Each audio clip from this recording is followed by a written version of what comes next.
Tonight, we are playing another session of Mörk Borg, but this time it's a little bit different. We're actually going to be spotlighting a project that is on GameFound, which we talked to the creator, Colin, on Sunday about this project, and it's wrapping up Friday. So if you are interested in picking up this supplement for Mörk Borg, it's called Crawling Death Beneath the Dying Forest. It creates this ever-shifting dungeon crawl experience that you can play through, and I think it's going to be probably one of my supplements that'll go right alongside all the other cool stuff that the Mörk Borg guys have been putting out. So definitely check it out in the description of this video. It's super cool. I think it's, if you can afford it, I think it's a no-brainer if you're a fan of Mörk Borg.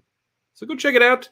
Like I said, only a few days left, but let's stick around. We're going to play Crawling Death Beneath the Dying Forest from CreatureCuration. Stick around.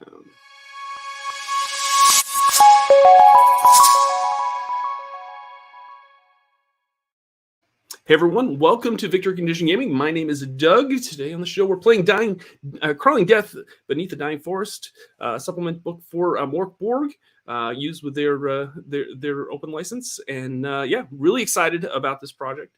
And I think it's going to be a super, super big hit. And if you see Brian, the creator, at any conventions going forward, or if you know of any stores that carry Mörk Borg products, you might want to send them over this info.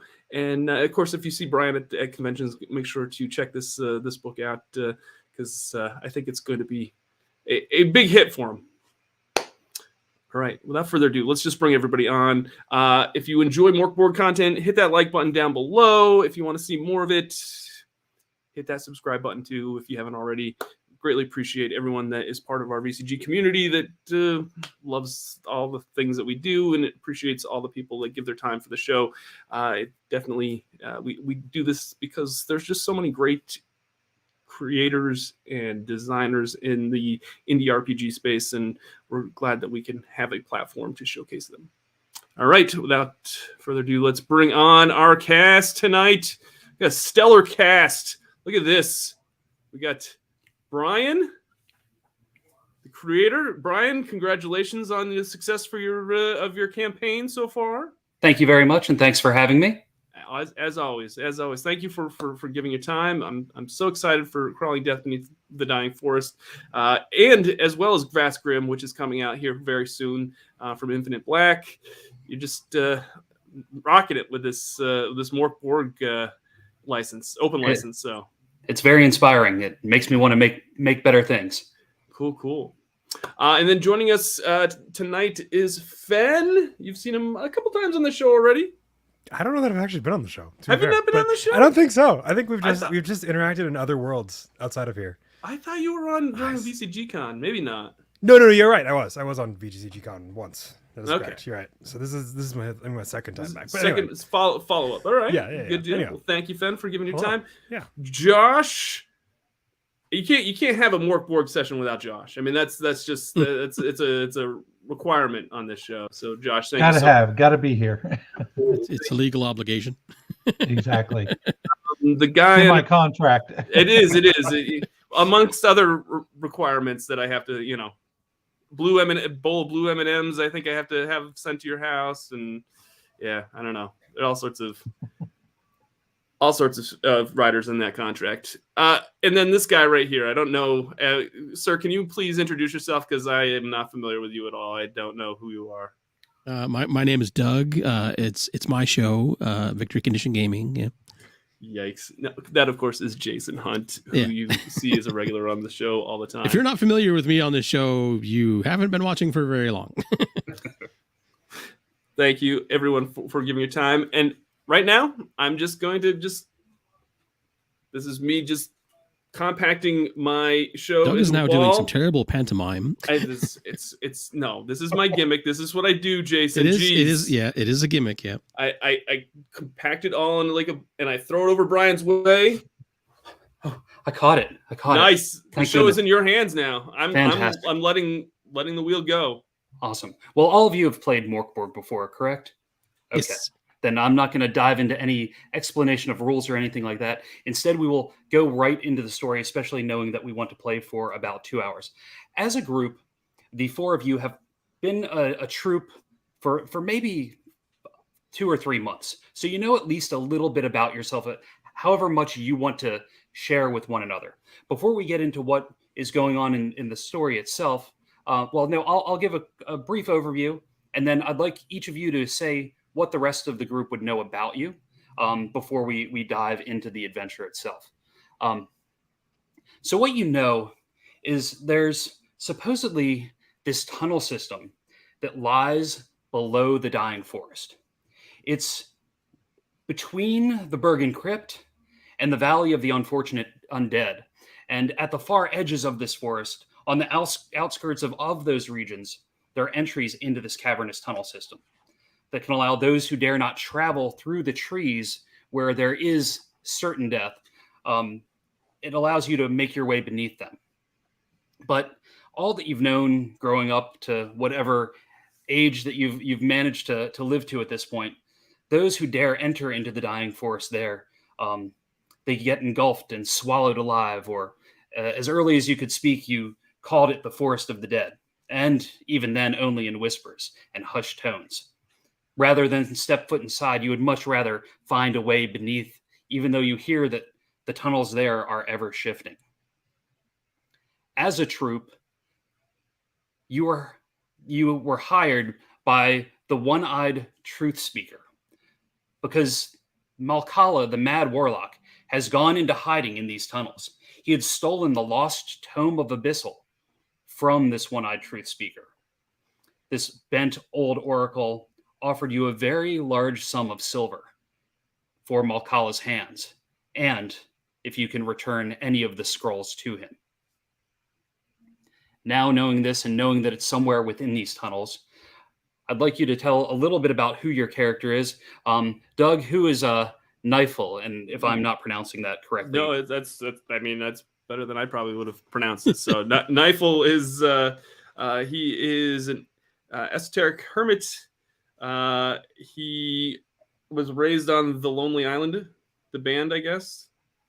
I guess on a lonely island, and it's an island that no one else has ever heard of, and I can't return to it for some reason.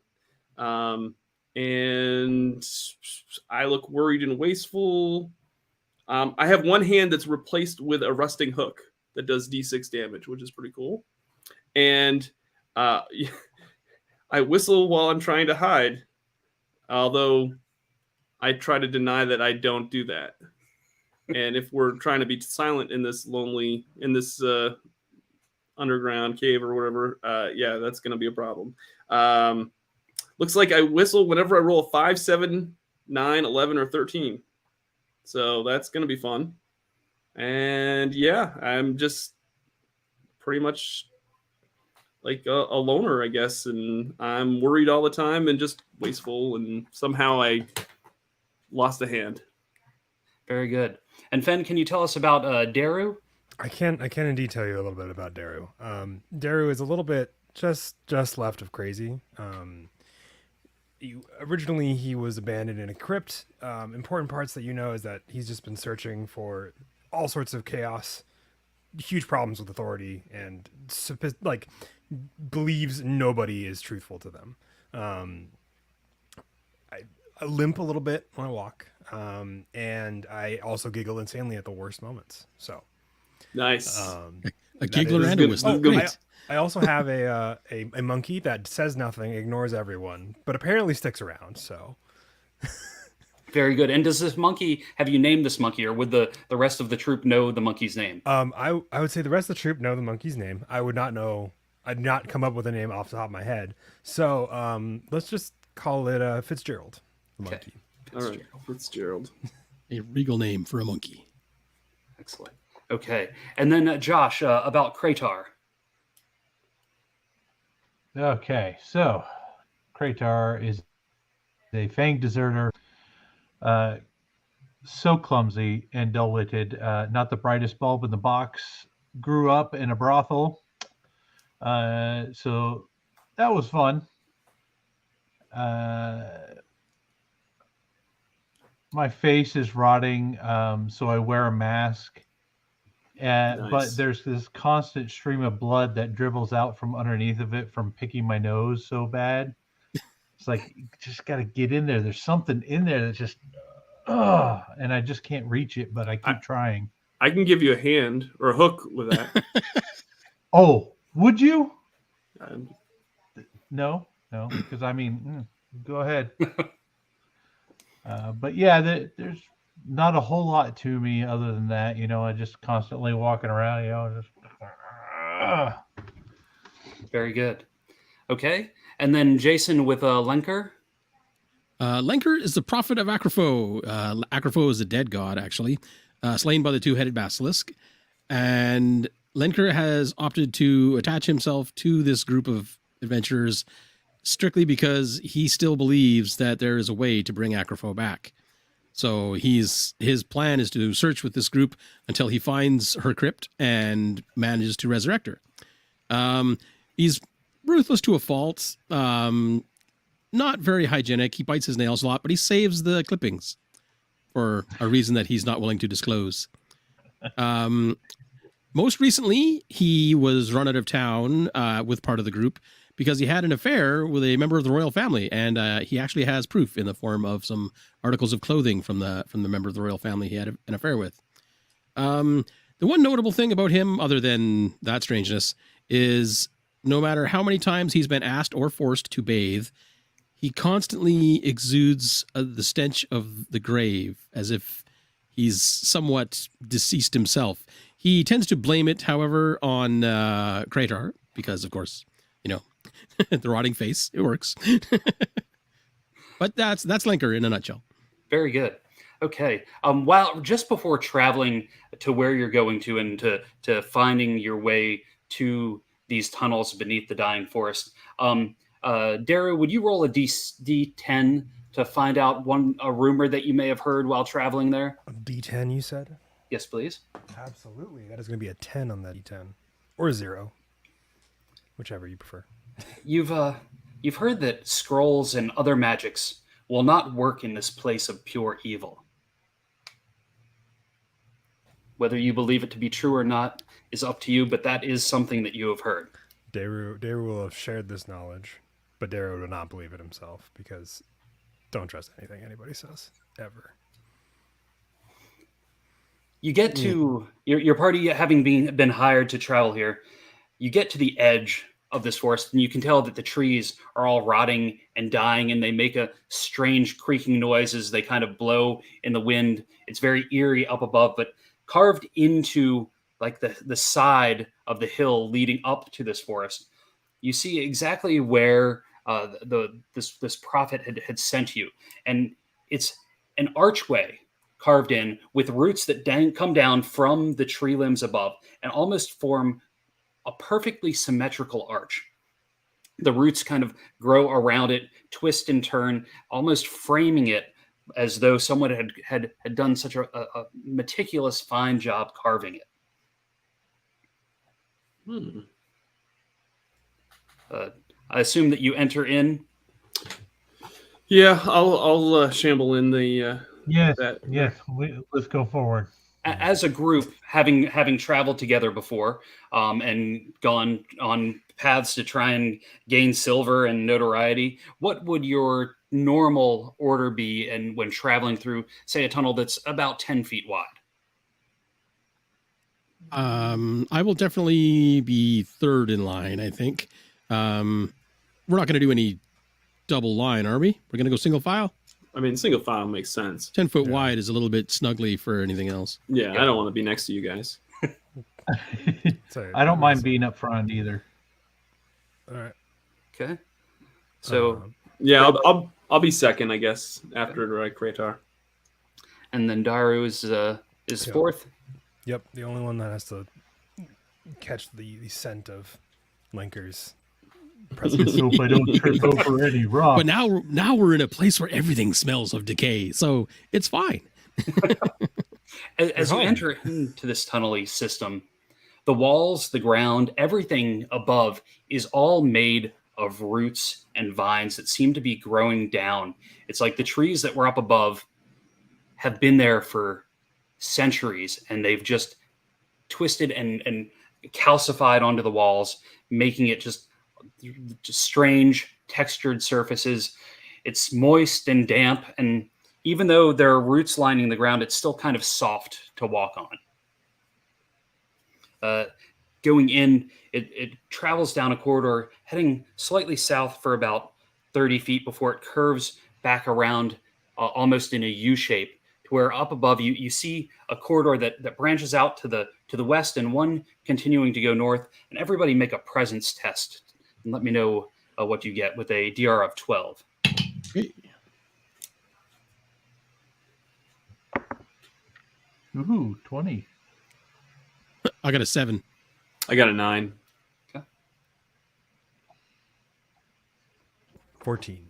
Okay, so Kratar and Daru, as you're walking through, you notice something odd. Even though these walls look as though they're made of vines and roots, and they look almost rigid, you see a slight, ever-expanding and contracting movement to it. It's very subtle and very slow. It's like it comes in and it goes out. And it comes in and it goes out. But it's almost to a rhythm itself, continuing to do that. Would it be Hey guys, there's a dance party down there. Not quite as fast as a. would it be more akin to breathing? I'm sorry? Is it would it be more akin to breathing? Yes, it would. Okay. I'm just gonna point out on the walls. I don't know if you see that the walls have breath here. So why there? I will put my hand to the wall and see if I can actually feel it moving. Holding it there, and especially after being told that's what they saw, you can definitely feel it, just kind of a slight movement and a slight pulse. Not a lot, but just enough to notice that it's actually moving. Some sort of creature, perhaps. Are we walking into something's mouth? I think there would be more teeth if we were. You've heard tales that the ground under here is constantly shifting and moving.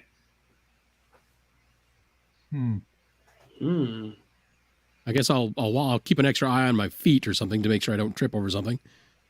Okay. If you do nothing else, with Kratar in the lead, there is a corridor that branches west and a corridor that branches north. Which direction will you take? And yeah, I say go northward. as you continue northward, Lenker, will you roll a d6 and a d10 as though they are percentile dice?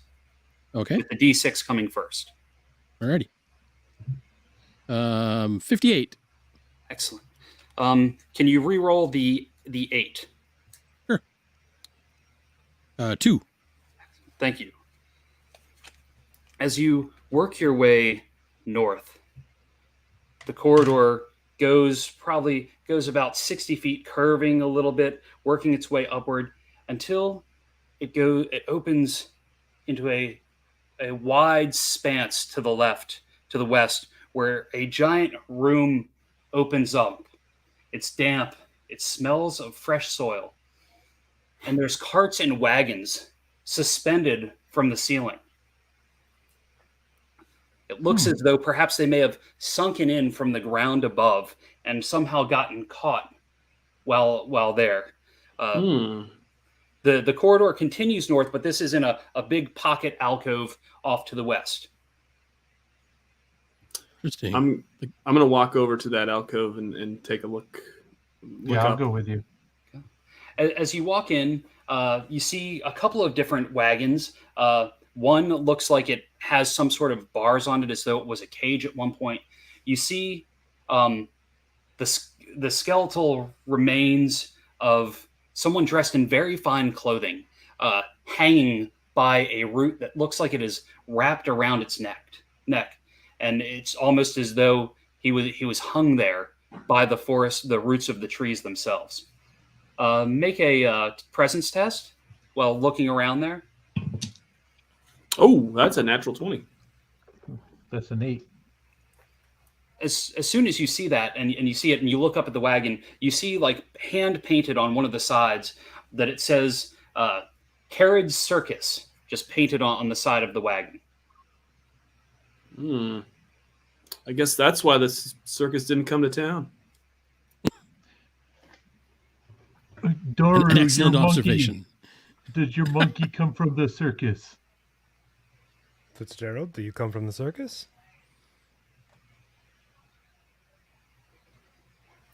And the monkey, of course, ignores him. That sounds about right?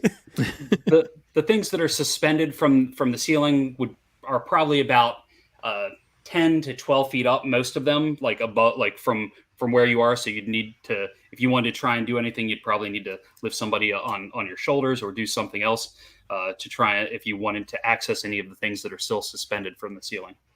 Kratar, can I get on your shoulders and try to reach this stuff? Because I don't think you getting on my shoulders, I don't want to get dripped with blood from your nose. Yeah. I hold you up good. All right. Okay. You lift up a Knifel. What would you like to explore there? One of the wagons, the person that's hanging from the vine. I think I want to explore the person that's hanging from the vine. As you're kind of seeing what this person has on them, you can tell like even though the clothes are fancy, they're tattered and torn. He has a whip attached to his side. As you're searching through his body, you find a silver locket that looks as though it's, silver is worth quite a bit. And this is a very fancy pocket watch or locket. And continuing to dig around like in his pockets, you find a piece of paper. And as you open it up, it's a sketch of, you may or may not recognize it. It's hard to say. Something about this person looks familiar. She looks like some form of royalty. Okay. Maybe it's my lady friend.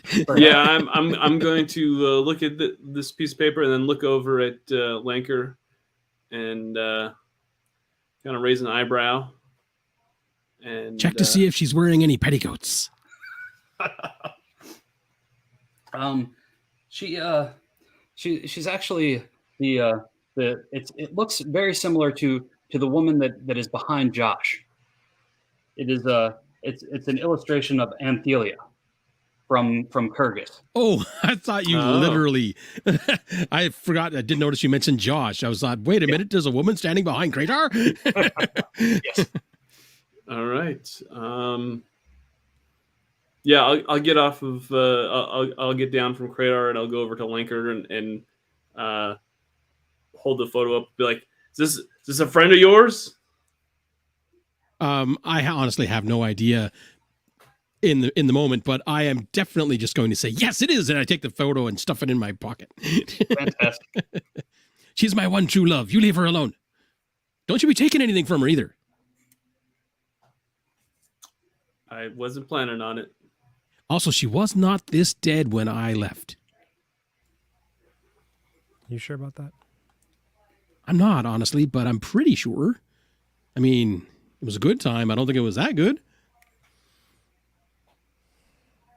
Does anyone else want to do anything now that Knifel climbed up to the what is presumably the leader of this wagon?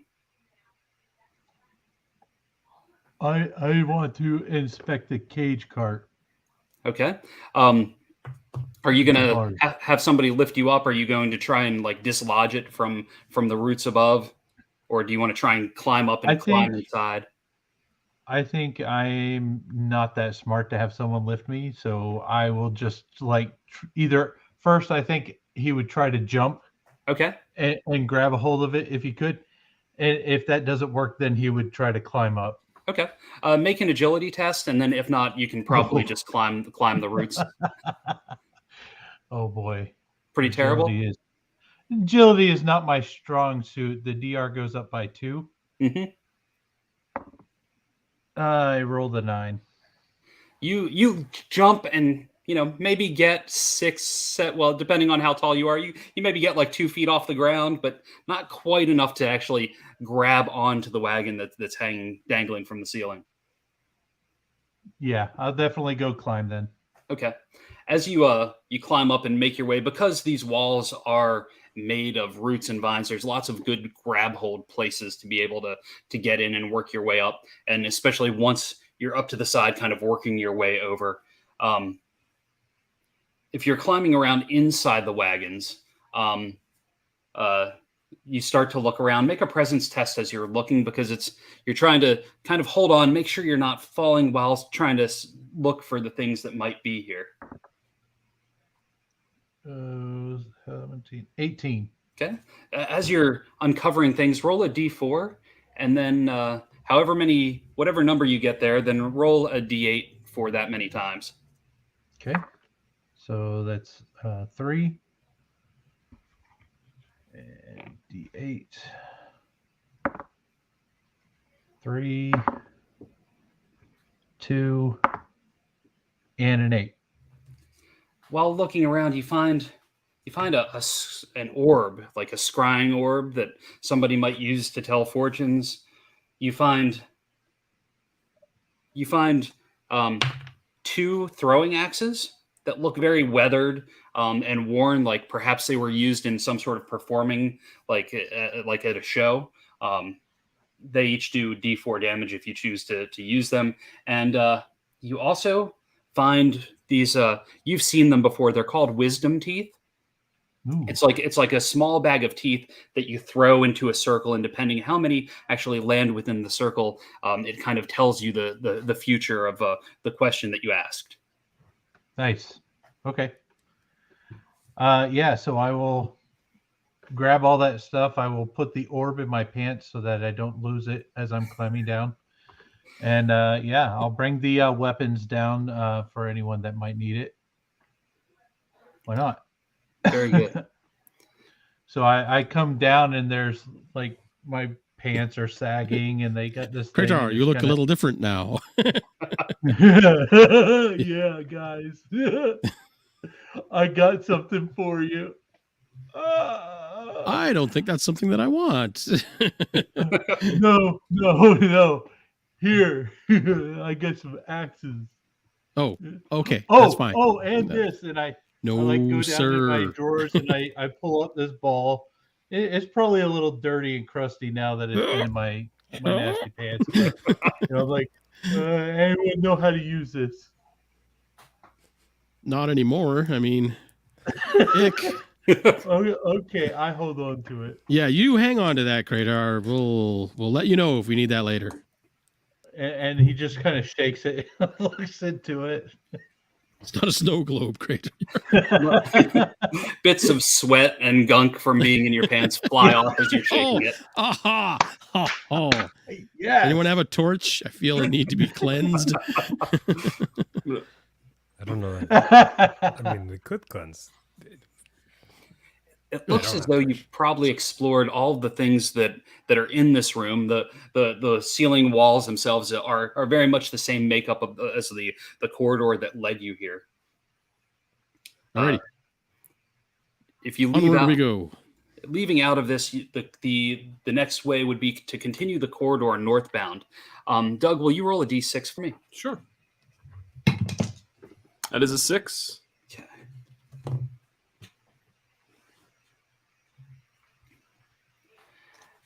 The path ahead, as you walk probably about 20 feet, you start to smell warm odors of stew.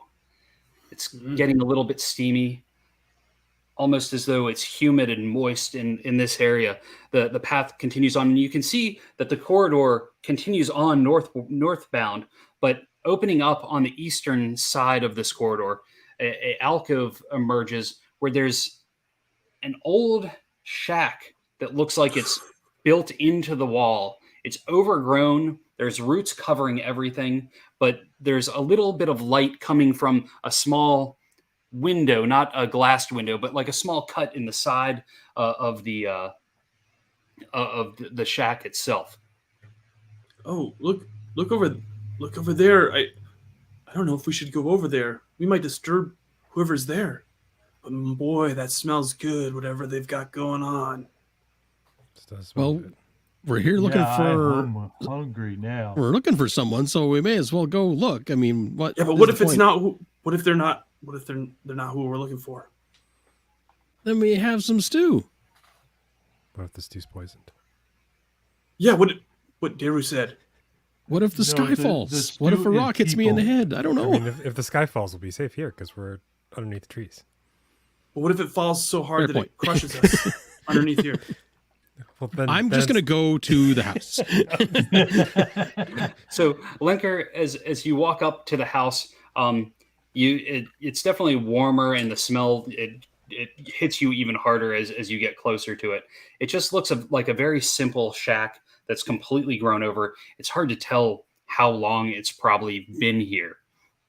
Any lights coming from the windows or anything? Yeah, it looks like there's fire inside, so there's Okay. like a reddish glow from the one window. When I get close enough, I will call out, "Hello, in the shack. Is there anyone there?" No. Oh no. And then when you say that, you see someone kind of come over to the window slowly. It's like they're hobbling, and you see an eye peek out. Who's there? Who? My name is Lenker. My friends and I, we're looking for someone in the tunnels here. Are you from above? Yes. Please come in. The door is just come in, enter. Please come in. I don't like this, Lanker. Don't trust I'm this. kind of hungry now. I mean, could use Yeah. some food. But what if we're supposed to be the food? Yeah, If you're going to go Daru through said, life yes, thinking yes. everything is trying to eat you, Absolutely, I am. And you cannot convince me otherwise at this point, Linker. This is how I've survived this far. After being abandoned in a crypt in a catacomb, I had to get there on my own. All right, anyway, go inside. all right. Well, you don't have to come inside. I'll go get you some stew if you want. No, but this way, somebody's got to get you out. So, Stew! See? and Kratar's Kratar, on board. but Yeah, Kratar well, is going Critter's in on board fast. anything. if this I'm gonna food's go involved- As you open the door, you see a very simple shack. Everything seems to be made of wood. There's a small table, a bed. There's a chest with an old man just kind of sitting on the edge of it. Probably maybe early 70s-ish. It's hard to tell because he looks human, but he's got large patches of bark growing over parts of his skin. And in certain areas, there's small twigs just kind of sprouting out of it. Please come in. There's also a bed and a pot on top of a fire pit that's roasting, where the stew smell is definitely coming from. It's like, all right please come in. I have stew. You help yourself. I have not seen anyone from the surface for some time. Please come in. Who all enters in? Does the entire party enter in? I'm going. definitely. I'll reluctantly enter, but I'm gonna stay really close to the door. Okay. Please, once you're in, shut the door and make yourselves at home. Tell me, what is happening in Galgenbeck? What do you bring of the news of the world?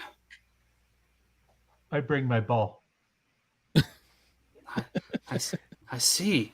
Do you see things through that? No, I shake it like this. I've never seen one of those work quite like that. Okay, I eat stew now. Yes, please help yourself. There's simple wooden bowls there and some spoons. Make Okay. yourselves comfortable. The world Yeah, above us is crumbling as it always was. I hobble over and as I'm getting the stew, I'm like picking my nose and blood is draining down, Oh, adding dude. to the stew. Dude. Oh. Oh. Try to keep it in your bowl. Oh, I'm sorry. What does this stew It, look like? it just adds more flavor. That certainly is not the only thing that it does, but sure. What brings you down into the tunnels? Very few travel down here. I mean, I know there's a gang that's been lurking about, but you don't look like you're one of her group. For who? Gurak, and do you not know that there's a gang that's made their way down and claimed parts of these tunnels as their lair? No, we were actually just looking for a warlock. We hadn't heard anything about a gang. Oh, what warlock are you looking for, and why do you seek them out? Well, they stole some things that didn't belong to them, and we have been sent to recover them by whatever means necessary. Ah, I see. Yes, people that steal should be reprimanded. Indeed. In fact, we plan to go back with the things that they stole and their hands as proof. Oh, well, yes, sometimes there needs to be a severe punishment for people to learn their lessons. Also, Neefel is short of hands, so we thought maybe, two I birds, see. one stone. Yes, perhaps one of the scrolls will maybe fix that for you. We're not going to use them. We're just going to take them back with us. In fact, we may just burn them. I don't know. We'll make up our minds when we get there.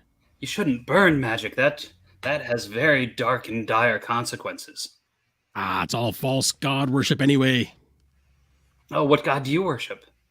Acropho.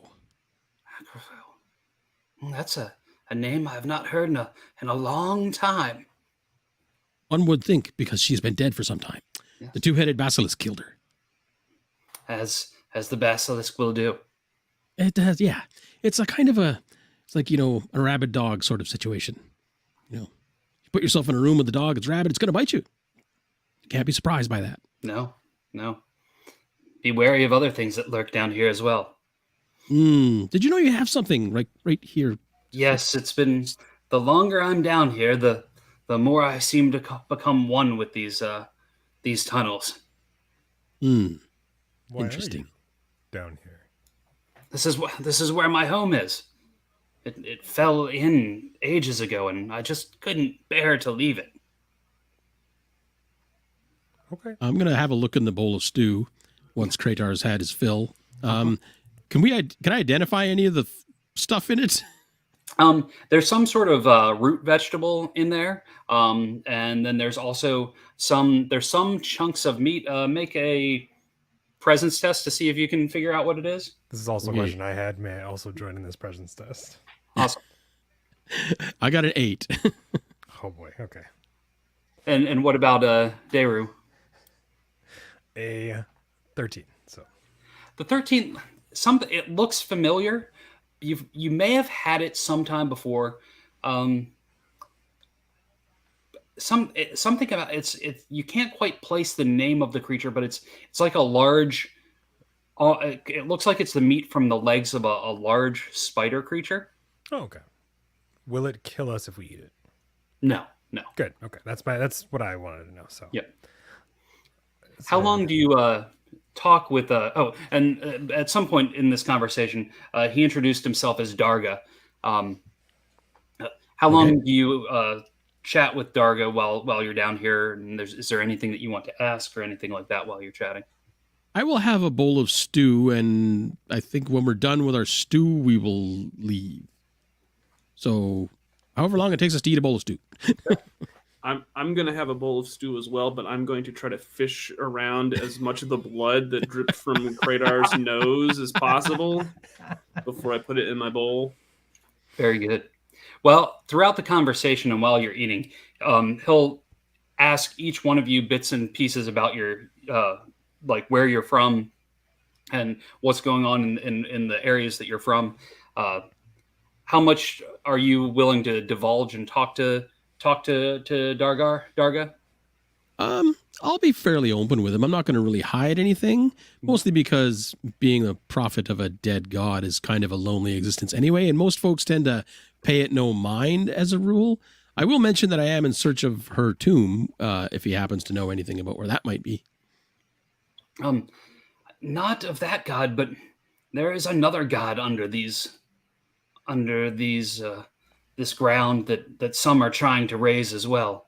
But I think you are far from that at the moment, much deeper into the tunnels. I will look mildly angry at the mention of another god, but I'll let it pass. And what about the rest of the group? How long and how much how much information are you willing to give back and forth with Darga? I kind of just spit random stuff. It doesn't seem to make sense.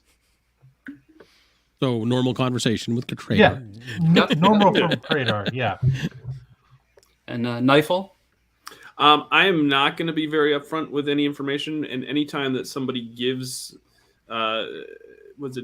Dagar, any kind of information, like I tend to like shake my head, and I'm like really worried that they're getting some information from us. And what about Yes, Dayru? Dayru is in the same boat of being very uptight, but I think it's also just because it's an accidental kind of uptight, because I think he just starts giggling when Dagar tries to ask him something about who he is. He just this one's strange. Yes. Starts to say something and breaks off into fits of giggles. Yep.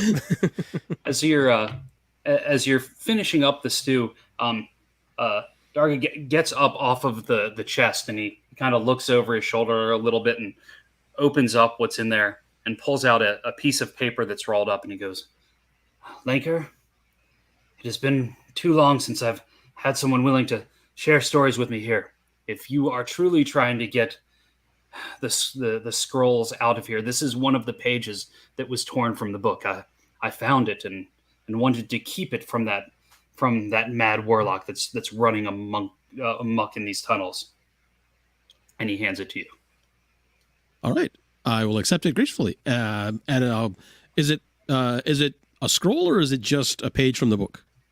It is a page from the book that's rolled up like a scroll. So Okay, it's rolled. All right, no problems. Because I have an issue with scrolls. Okay. If I see a new scroll, I have to pass a presence test, or I'll destroy it. It is technically a scroll in that sense, in that it's a magical scroll, like scrolls in Mörk Borg. So make a presence test. Okay. Oh no! It's difficulty 12. Okay. You're about to burn the good bridge. And I rolled a 17. Oh, nice. We're Do you happen good. to look at it while you're doing it? Like, is it Oh, like, for sure. oh gosh, it's a scroll, and then try and make that? Oh, yeah, no. I'm definitely, I want to make sure it's a scroll before I burn it. Okay. But I'm not going to burn it in this case. Roll a d6 to find out what this scroll is. 5. As you're reading it and realize that it's a scroll, you realize it's called the Binding, and it will immobilize someone when it's cast upon. When the caster uses it, it can be used to immobilize someone. Cool. Nice. I will tuck that in my bag. There's nothing else on the scroll that would indicate, well, I guess, no, that would be a silly question. Never mind. Like the edge of it's ripped out. Like you can see where it was torn out of a book itself. Yeah. The pages are a little beat up. The page is a little beat up and worn. Okay. How large physically is the scroll? Is it like 8 by 10 or bigger? Let's make it a 5.75 by 8 and a quarter, like the interior page of a Mörk Borg page. Fair enough. I love it. All right. I will roll it back up and tuck it in my bag of goodies. And I will thank him very much for his assistance. And we will stop by here perhaps on our way out and share some more stew and some more stories if we happen back this way. Very good. Be careful out there. And I will put my bowl back and scrape it out or wash it as best I can, and we'll take our leave. Very good. On your way back out with Kratar back to the front of the lead, as you're going north in the corridor, because that's the only other direction you hadn't been yet. Doug, will you roll a d6 to see what is next? A 1. A 1. Okay. Did he just say what attacks? No. What is next? Oh, So- what is next? So the way this, Okay. the way this book works is there's 55 different rooms, and there's 4 different story hooks. And so within the story hooks, the D6 that you're rolling is one of the room that has to be incorporated in for this story hook itself.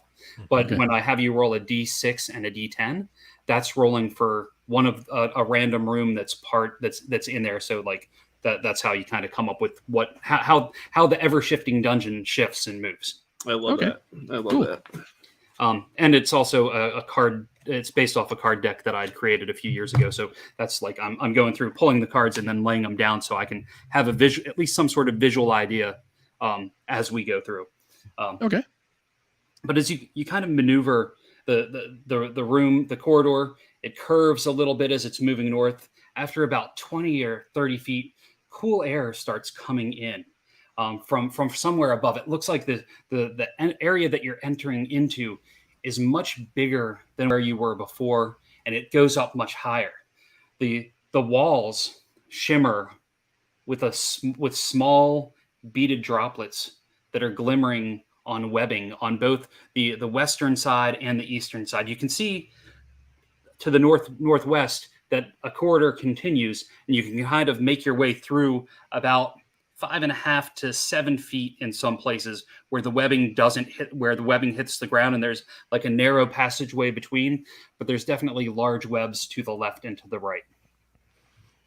Probably where this our shack or Dagar found the meat for the stew. Quite likely, yes. Maybe that means all the spiders are dead. I would never does. Spiders never stay dead for long. No. There's usually a lot of spiders. I have a lot of No, experience we with just spiders. ate spiders. Come on, guys. Just because we ate spiders does not mean there are not more spiders. There can always be more spiders. There's definitely more spiders. All right, fine then. Let's go find some more spiders since we're going this way. We don't need to find. I don't want to find more spiders. Okay. Let's go You get the realize you're an spiders. adventurer. So as you say that, are you just like kind of walking through past the webbing? Is there anything that you're doing on your way to the corridor to the north? Oh no, Kratar is just stumbling through. Okay. Does anyone have a torch? I was assuming that somebody was having a torch or a Okay, lantern. because I don't coming have through any here. torches. Say I do not have one in my equipment either. Well, whoever would want them, I'll just say that you all can. Okay, all right. whoever- I will have a I will Yes, have a yeah. torch out. Okay. I'll like keep an eye on the sides by the webs because that's where spiders tend to hang out. But other than that, I'm not going to make any special investigation. Okay. As you're keeping it by the side, roll a presence test and let me know what you get. 12, right on the nose. As you're walking it through, you see something like right through the webbing, and it looks like the page, almost an identical representation of the piece of paper you were just given, but it is definitely behind some of the webbing. I'm going to stick my hand right in there. Grab that. As you stick your hand in, make an agility test. Okay, Mistakes This are is made. gonna get me killed. probably. That's the best part. Yeah. The best part is it's going to get Doug killed and not me. Somehow. 15. You reach your hand in, and it almost gets stuck, but you're able to put your hand through and pull that scroll through. As you do that, let's see. Fen, will you roll initiative for the group at D6? Yeah, I can. I knew this was coming. D6, just right. Yep. Okay. 5. 5. So you all will get to go first. But you hear almost like a strange chittering. And though the wind was blowing down from above, the wind has stopped because there's shadows. Even though it was already poorly lit in here, shadows loom above. And looking up, you see a giant cave salsarite, which is about the torso of it is about 6 feet wide. It's got long 8 giant legs. It's got these giant pinchers and a mouth with nasty teeth inside. You know that these creatures, now that you're seeing it, you realize that is what was in the stew. And you've heard tales that these things can jump easily 50 feet in one direction at any given time. Because not only are they spider-like, but they also have a cricket-like quality about them. So Look at all that stew. with you making initiative, each of you roll your individual initiative, the D6 plus your agility, and let me know what you get, and you will get to decide what you want to do. 4. I got a 3. 3. I got a 7. 3, 7. Kratar, what did you get? 3. 3. And Daru? 4. 4. Okay. And Kratar, what's your modifier? None. And Linker, what's your modifier? +1. Okay, so you will go first with the double 3s. Okay, what is Knifel doing since you got the initiative there? I am. I'm all of a sudden I start to whistle, and as I try to like hide behind Kratar, and I'll be like, I knew there was more spiders, and I'm going to take out my knife with my other hand. Okay. Your Very only good. hand. With my hand. Yeah, with my one hand. Claw on one, knife in the other. Yeah. Daru, what are you going to do? I think Dave's gonna look up. We're fucked. And then set down the femur, and ready the femur. So Okay. Lenker, you are pulling your hand out with the scroll as you see this. Is it close enough for me to actually attack, or no? If you had some sort of ranged way to attack with a ranged weapon, you could, but it was still kind of descending at the time. Or if Okay, you had a way to climb easily, or like fly in some sort of magical way, you could. If you could work your way up there and attack, you could do that. Okay, I do not have any of those options, so I'm going to pull my short sword and just be ready for it when it arrives. Okay, and Kratar. As I see this, I'm going to pull my finger out of my nose and grab my mace and get ready and batter up. Very good. So it is descending. Uncertain as who it will attack, I'm just going to roll a d4 to see which one of you it's going after, and it's going in the order that I see people around clockwise. So 1, 2, 3, that would be Kratar. As you pull out this mace, it sees how awfully piercing it must be, and it's going to try and come in with its giant mandibles to try and wrap itself around your torso. Roll to dodge. Okay. That's 10. So that it does indeed hit, unless you want to spend an omen to adjust the roll by 4. I will spend an omen. Okay. So it tries to pinch down on you and just barely misses.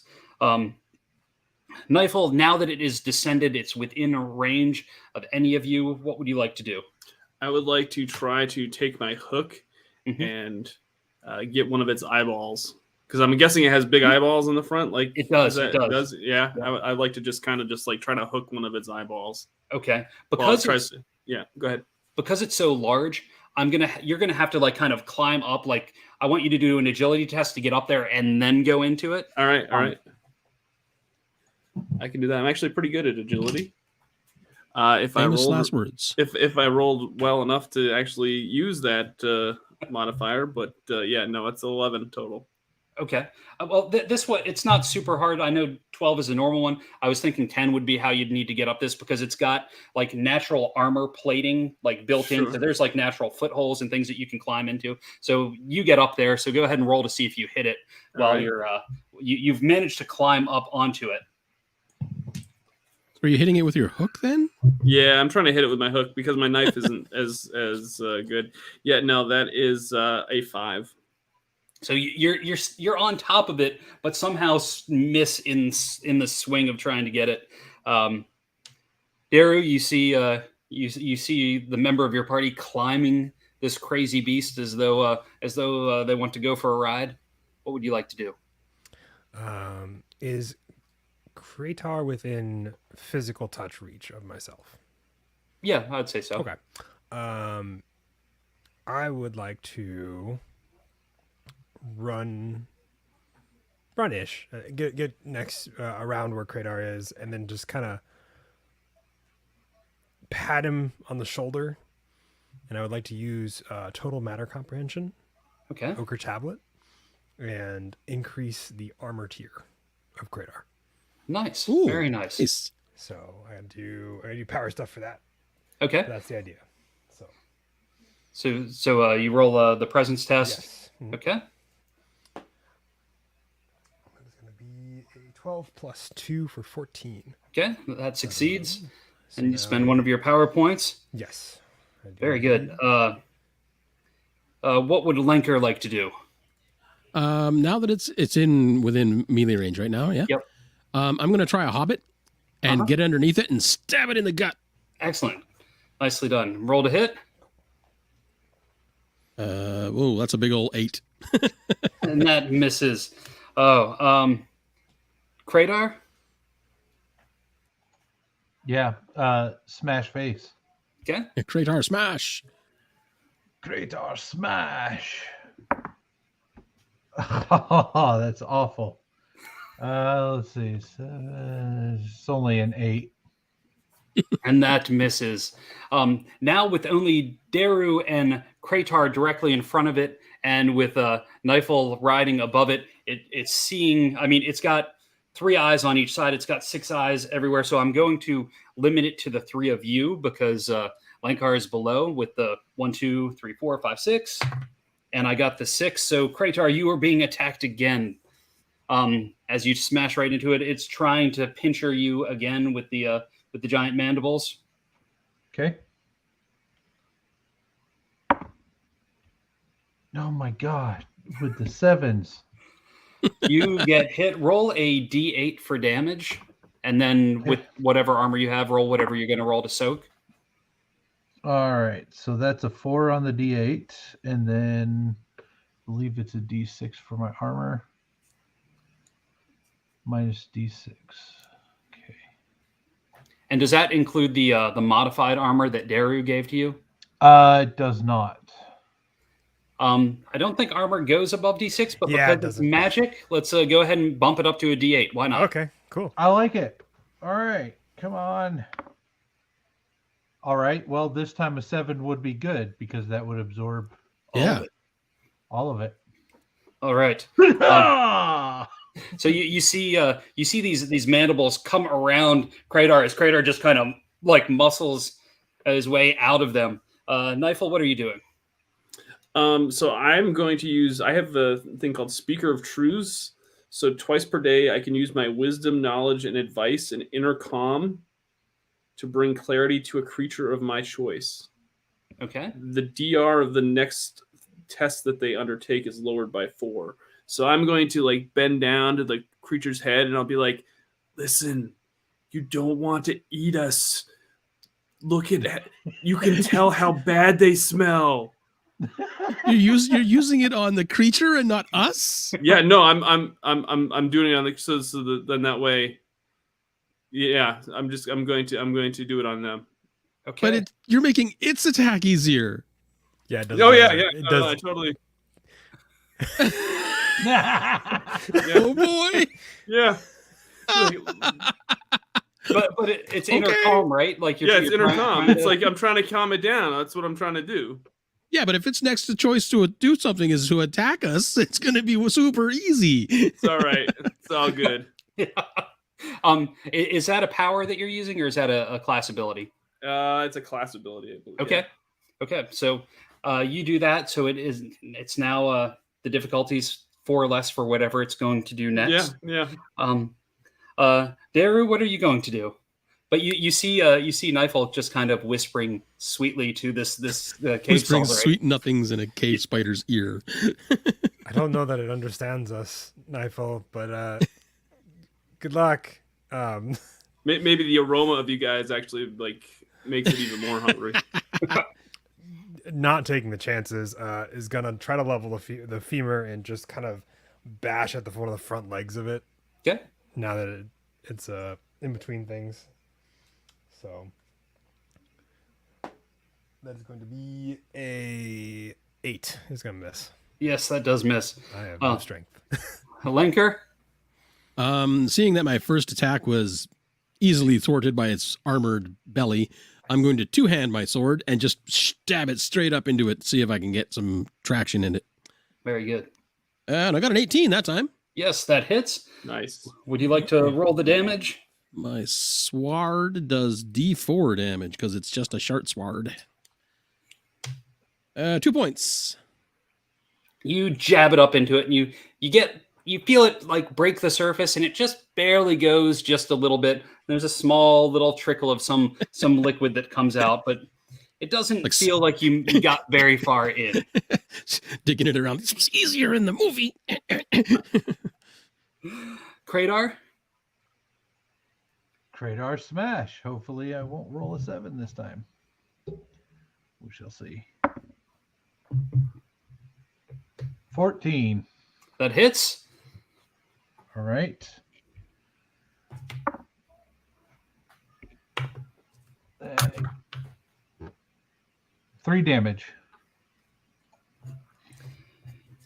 You come smashing into it like you can feel it. Part of it just kind of glides on the exoskeleton itself before it kind of sinks in, getting in just a little bit of damage. But you can feel that a lot of what the damage that you inflicted was absorbed as it kind of slid along its path. Going back, it's feeling calm. It looks at the 3 of you that it sees. And oh wait, it doesn't see Jason, does it? Doesn't see No. Lankard. No. Calmly, it's just trying to push Knifel, like it lifts up one of its legs and tries to push you off of it. Roll an agility test to see if you can avoid getting knocked down. No, I do not. That's an 8. You get knocked down. Part of its long pointy leg sticks into you as it kind of drags you off of its head for D2 damage. Roll a D2 to see how much you take on your way down. I take 2. Okay. Do you have any armor to soak any of that? Yeah, that'd be nice, wouldn't it? All right. I guess that's yeah. Ow! Now that you've been knocked down on the ground, what would you like to do? I would like to get up and try to smash it with my hook and be like, listen, I try to talk to you, try to convince you that we weren't supper. So yeah, I'm just going to get up and just try to just hook it in the face as much as I can. Okay. And that is a 12. That hits. Roll the damage. And that's a D6.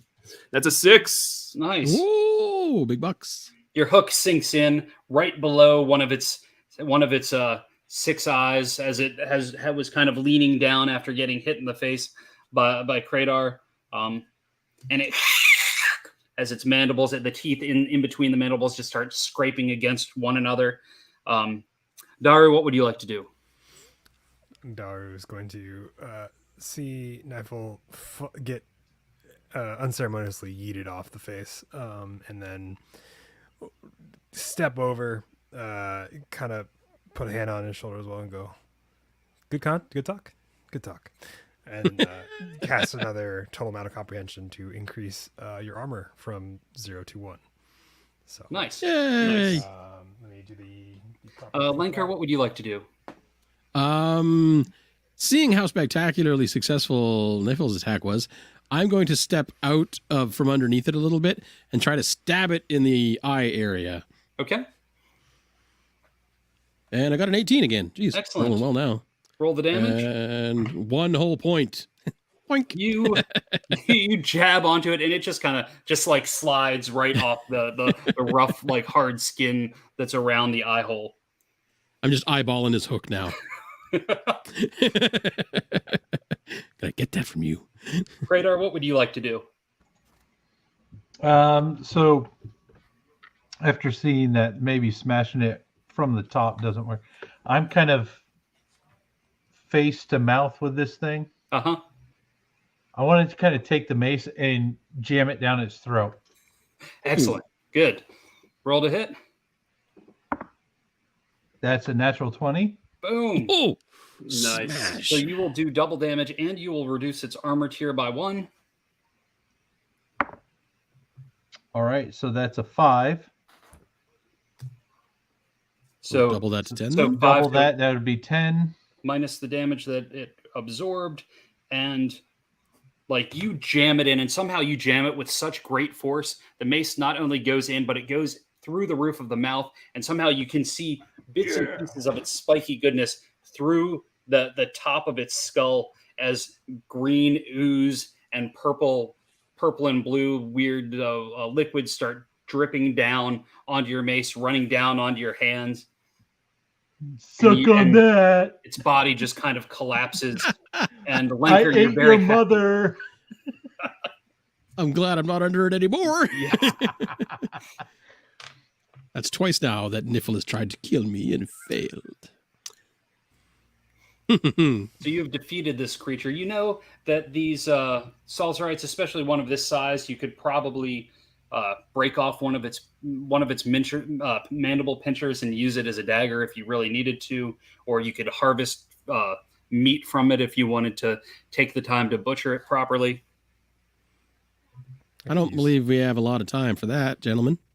However, I think it'd just break off one of the pinchers and keep it kind of as a trophy.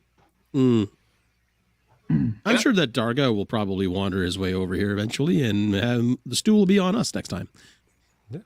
Or we can bring it back on our way out. Or that too, assuming something else hasn't already eaten it. Yes. Yes. Okay. So now is this thing? Can we get around it now? Yeah, you can climb over it. It's kind of taken up the whole space. As it fell down and collapsed, part of the spider webs like ripped down off of the wall. So there's alcoves and stuff deeper back now as part of the space of the room is really exposed. There's deeper alcoves and almost like recesses in the walls as well. I'm going to unroll ye olde paper and have a look at it. Okay. I completely forgot that I had that. Roll a d6 to let me know what you got. I got a 4. As you read it, make a presence test as well. See if you burn that thing. Yeah, I know. That's what I was going to do next. 13. I'm good. You read that it's undead minions, and that when cast, the undead will heed your words and do your bidding. Nice. All right, I'll tuck that away.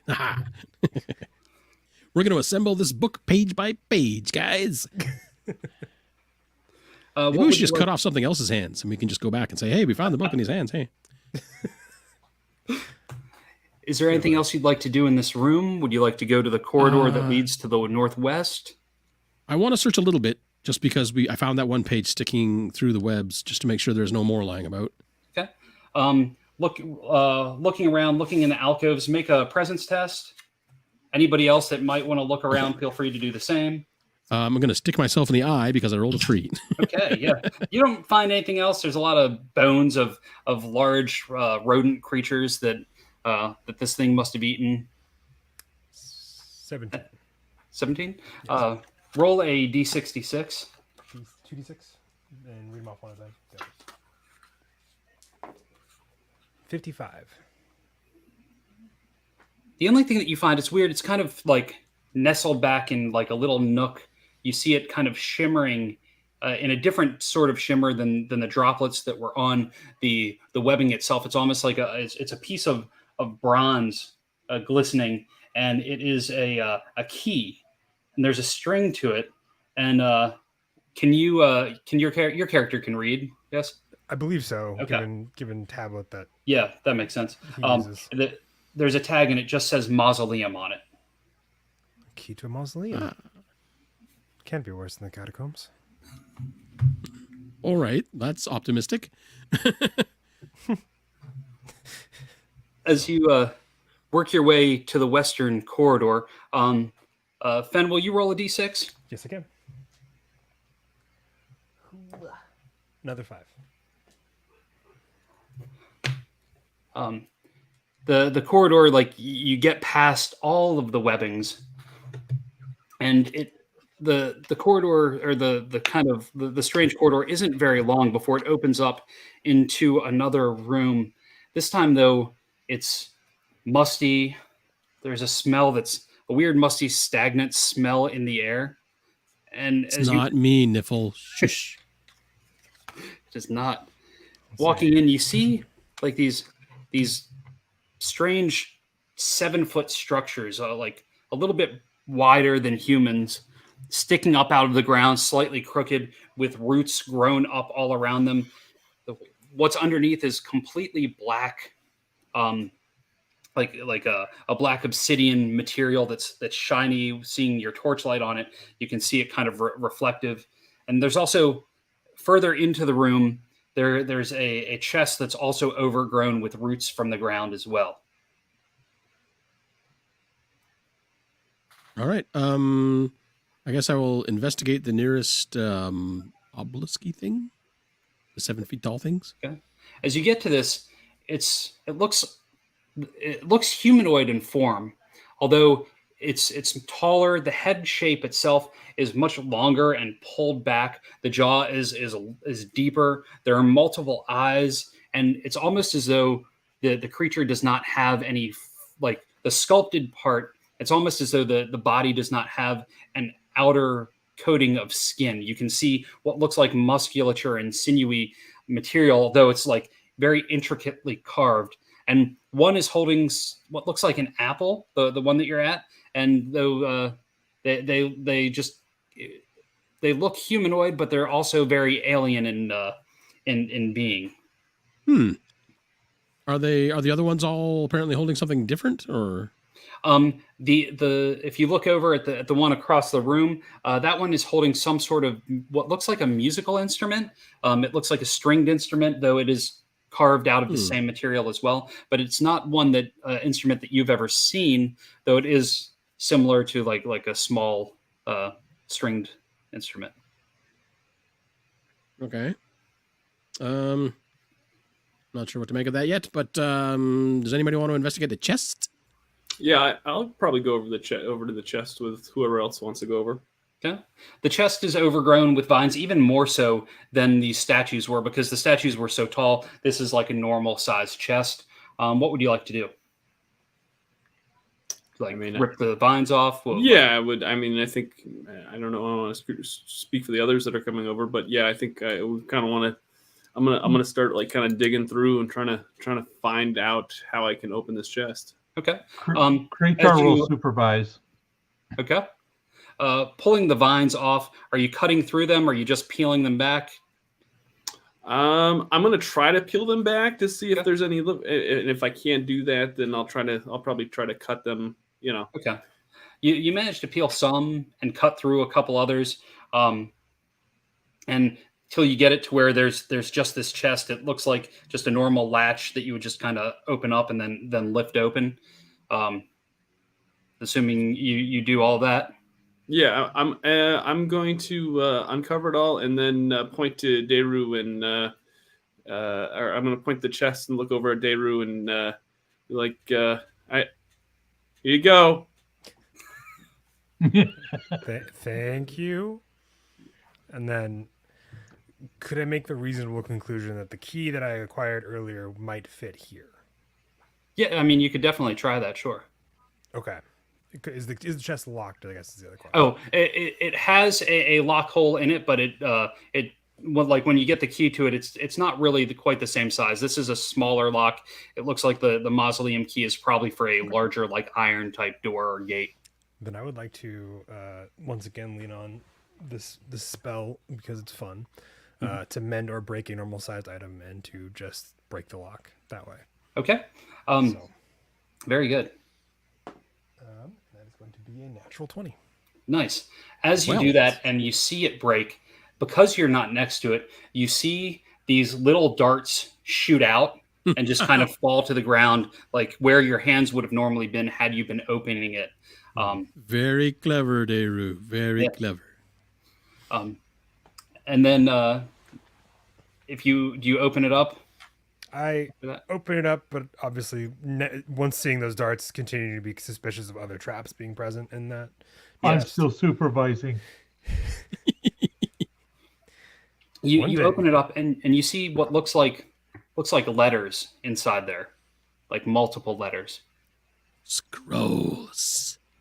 Are there scrolls in the letters, or are they all letters, or are they all scrolls? As you go through all of them, you see that there's probably 24 letters from Anthelia to someone named Kaldor.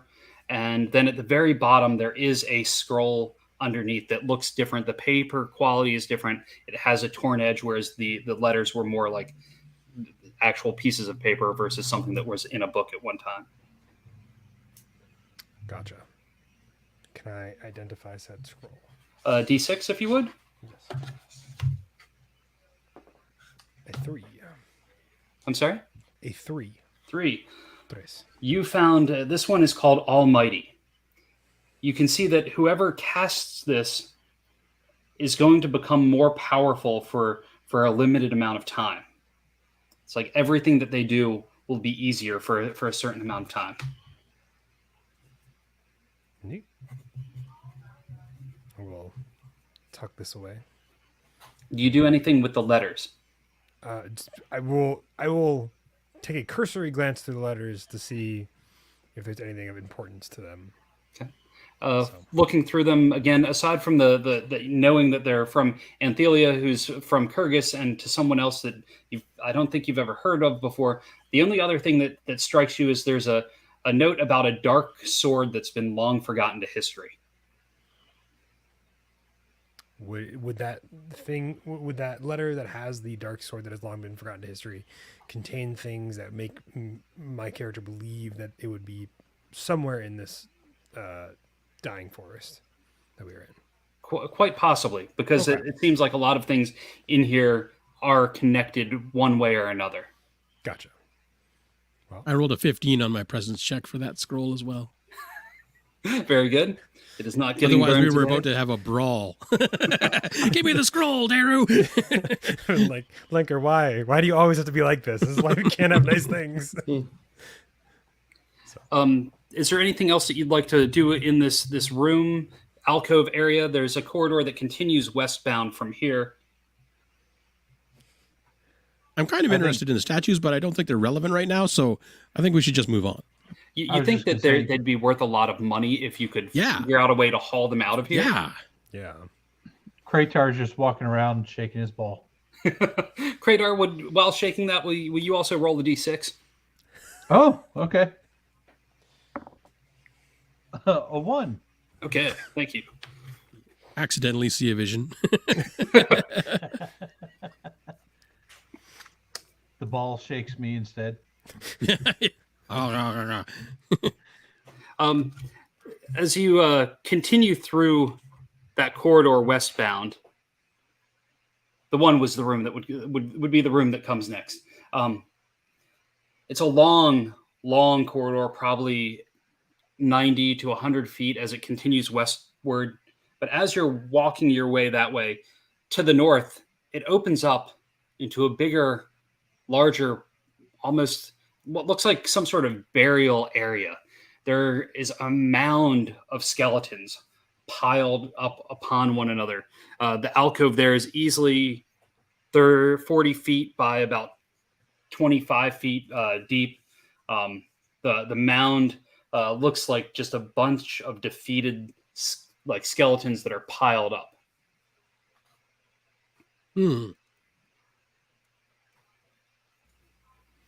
Perhaps a good use of that spell. Oh, yeah, I was thinking that myself, but I don't know how long it lasts, Yeah. so I'll wait until the last minute. Fair. But I do have a mausoleum key. Is there a mausoleum in this cemetery? Nothing excellent that you question. see directly Okay. in this room. I'll search about a little bit, see if I can't find some more scroll bits. I'm kind of curious as to how this book has been so badly mangled up that there's scrolls of it laying around everywhere. You look around and there's a giant pile, and there are things amongst the skeletons that are there. Do you want to dig around within the pile of skeletons? Oh, for sure. Yeah, yeah. Taking time, roll anybody that's digging in there, roll a d66 to see what you find. How is Neifel even an adventurer when he just stands at the back of the group going, no. Not this with those dead things. 61. 51? 61. Oh, 61? You see what looks like a lucky cockatrice foot that's dyed purple. You've heard of people collecting these things and bringing folks luck. Yeah. Sweet. I'm going to tuck that in my pants too. Odd. We got to get this man a bag. I said, do you have a backpack? I can give Yeah. you mine. I don't really need it. Seriously, Because it's not so gonna be lucky awkward. anymore. How are you going to walk with a ball and a pointy cockatrice foot in your pants, man? Anyway, I got a 24.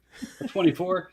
You find a religious book, and it's about someone named Fatuma that you've never heard of before. I'll burn it. Okay. False god. As you burn it, you sense something bad has just happened when you burn the book, but you can't quite place it. I have no doubt. 26. I'm dead. As when you're looking in there, it's strange because everything so far has been like human remains, but here, set apart from everything else, is a lonely cat skull. Oh. Taking the As your hand gets close to it, you hear a meow. Uh-oh. That's okay, friend. That's a little creepy, dude. And it's got no lips And? or any body. Sure. If its soul still remains, then there's still an entity inside of it. You think I'm the creepy one, Niffle? No. Okay. I'm insane. I don't believe in things that don't exist. I'm just insane. So are you keeping the cat skull, or are you Yeah. leaving it there? Of course I'm keeping the cat skull. And then also while the three of you are rummaging under there, Lankar, you also happen to see another scroll at the bottom of the pile. Like you had said, it doesn't really make sense why these pages have been torn out and placed in these various rooms, but there is another one there. All right, I will grab it, and we'll see if I burn it. Okay? Yeah. Does the cat skull just meow? Is that its only purpose? As far as you know, Okay. it only meowed. Well, it meowed. Did you do it? And then you picked it up, right? Yes, yeah, I picked it up. And it did not meow again. Okay. I'm going to dig that scroll page out and destroy it. So you see him pulling this, what looks like probably one of the scrolls out. And how are you going to try and how are you going to destroy it? Like with the torch that you have, just start lighting it on fire? Actually, because I burned that book, what I'm going to do is I'm going to pick it up and I'm going to hold it aloft and say, "False gods must not be idolized," and just Oh right down the no, middle. we're all gonna die. Linker, we were doing so well today. We I had know, the- I was really doing well. Roll a d3 so I know which scroll was destroyed. Okay. 1. Okay.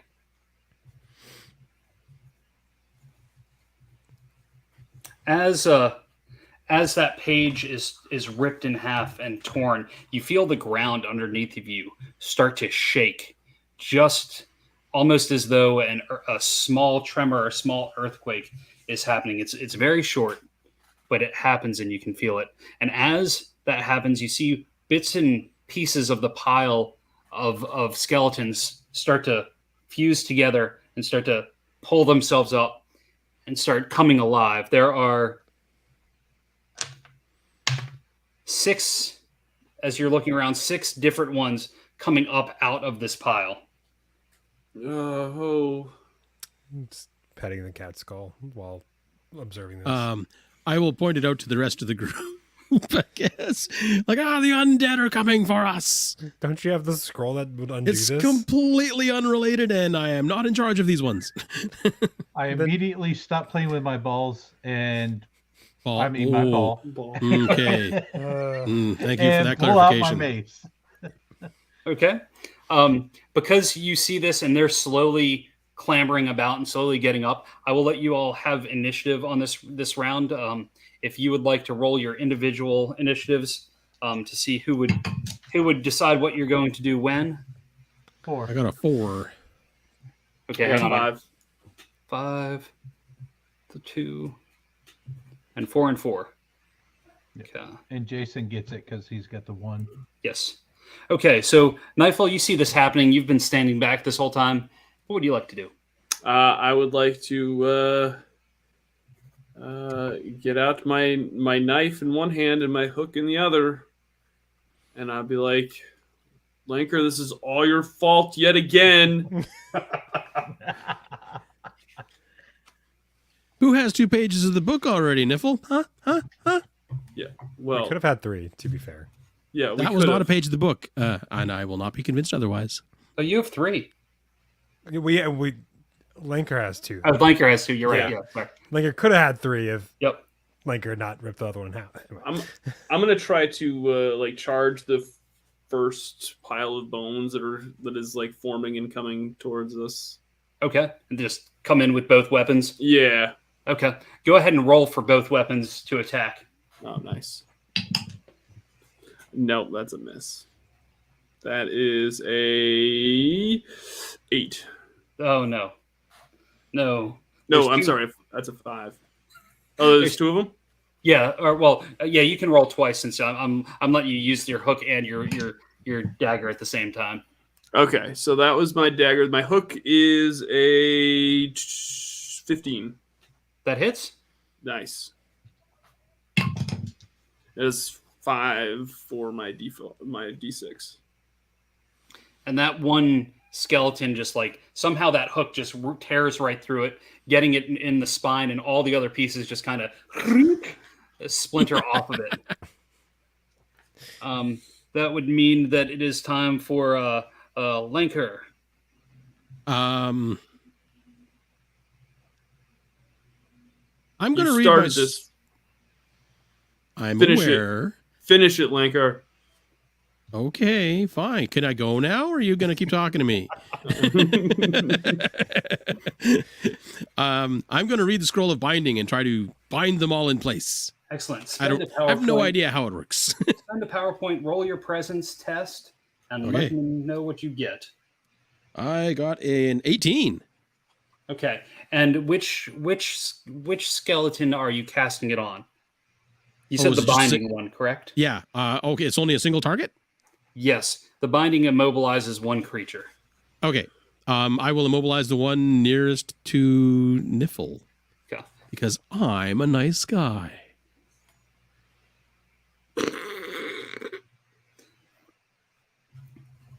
This one is And that- immobilized. Okay. That will be my round, I guess. Yeah. Yes. And roll a d10 for me. 4. 4. It is immobilized for 4 minutes. Okay. So, Kratar, what would you like to do? Kratar will smash. So that's a 14 to hit. That hits. Okay. That's a 2. You knock one of the arms off one of the skeletons, but it is still standing, and it remains ready to engage you next round. And then, Daru, what would you like to do? Sorry. Daru's going to look at the cat skull and go, "Are you missing your home?" Meow. This is the conversation in the middle of a fight. Okay. Can I interpret anything from that, or is it just a meow? You can interpret it however you want.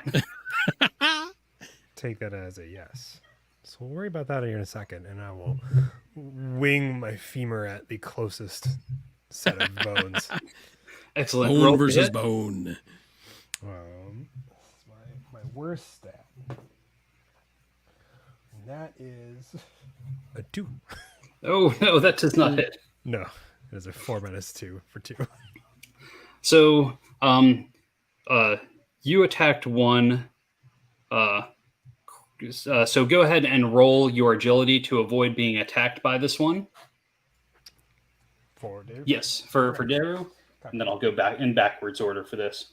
15. You managed to avoid it, and then Kratar, the one that you attacked, 14. you managed to avoid it. Kratar, Daru, freeze. There are 2 others that are not frozen, and I'm just going to roll at randomly out of the 4 of you as to which ones they're going to go after. One is going after Knifel, and one is going after Lanker. Okay. So if each of you would roll a an agility test to see if you can avoid it. It's a 14 for me. Success. And 8 for me. Fail. It comes in with its bony knuckles punching at you. Roll a d2 for damage, and if you have any armor, you can try to soak. And the spell that you cast earlier, Daru, how long does that last for? It just says that it can increase one or decrease one tier, and it gives no time limit. So Okay, so we'll say that it is lasting for this adventure. So you do have an increased armor tier of increased by 1. Linker takes a bony punch to the face, and it just leaves big old scrapes across his chin, and he doesn't go down, but he's ouched. Excellent. Knifel, what would you like to do? There's one immobilized right in front of you. There's another one that attacked right in front of you. I guess I would like to take the one that just attacked me out because I don't want it to attack the next turn. Okay. So I just want to come down on my hook and like try to hit it, like get its collarbone and just kind of like shatter it as I go down. But we'll see if that happens. Oh, that cocked. Yeah, that is a 14. Success. Roll the damage. That is 3. How is Doug the melee combat master in this? This never happens. Your hook goes in and pulls out a couple of bones, but it is still managing to stand there. Lenker, what are you doing? Well, in the absence of my spell, I am going to attack the one that attacked me. Okay. And I got a 14 to hit. Success.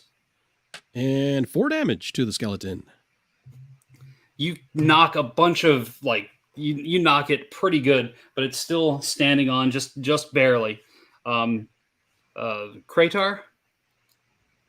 All right, I'm going to wind up and swing for his pelvic bone. Yes. Ooh. That's a 19 plus 1. That's a 20. Swoosh.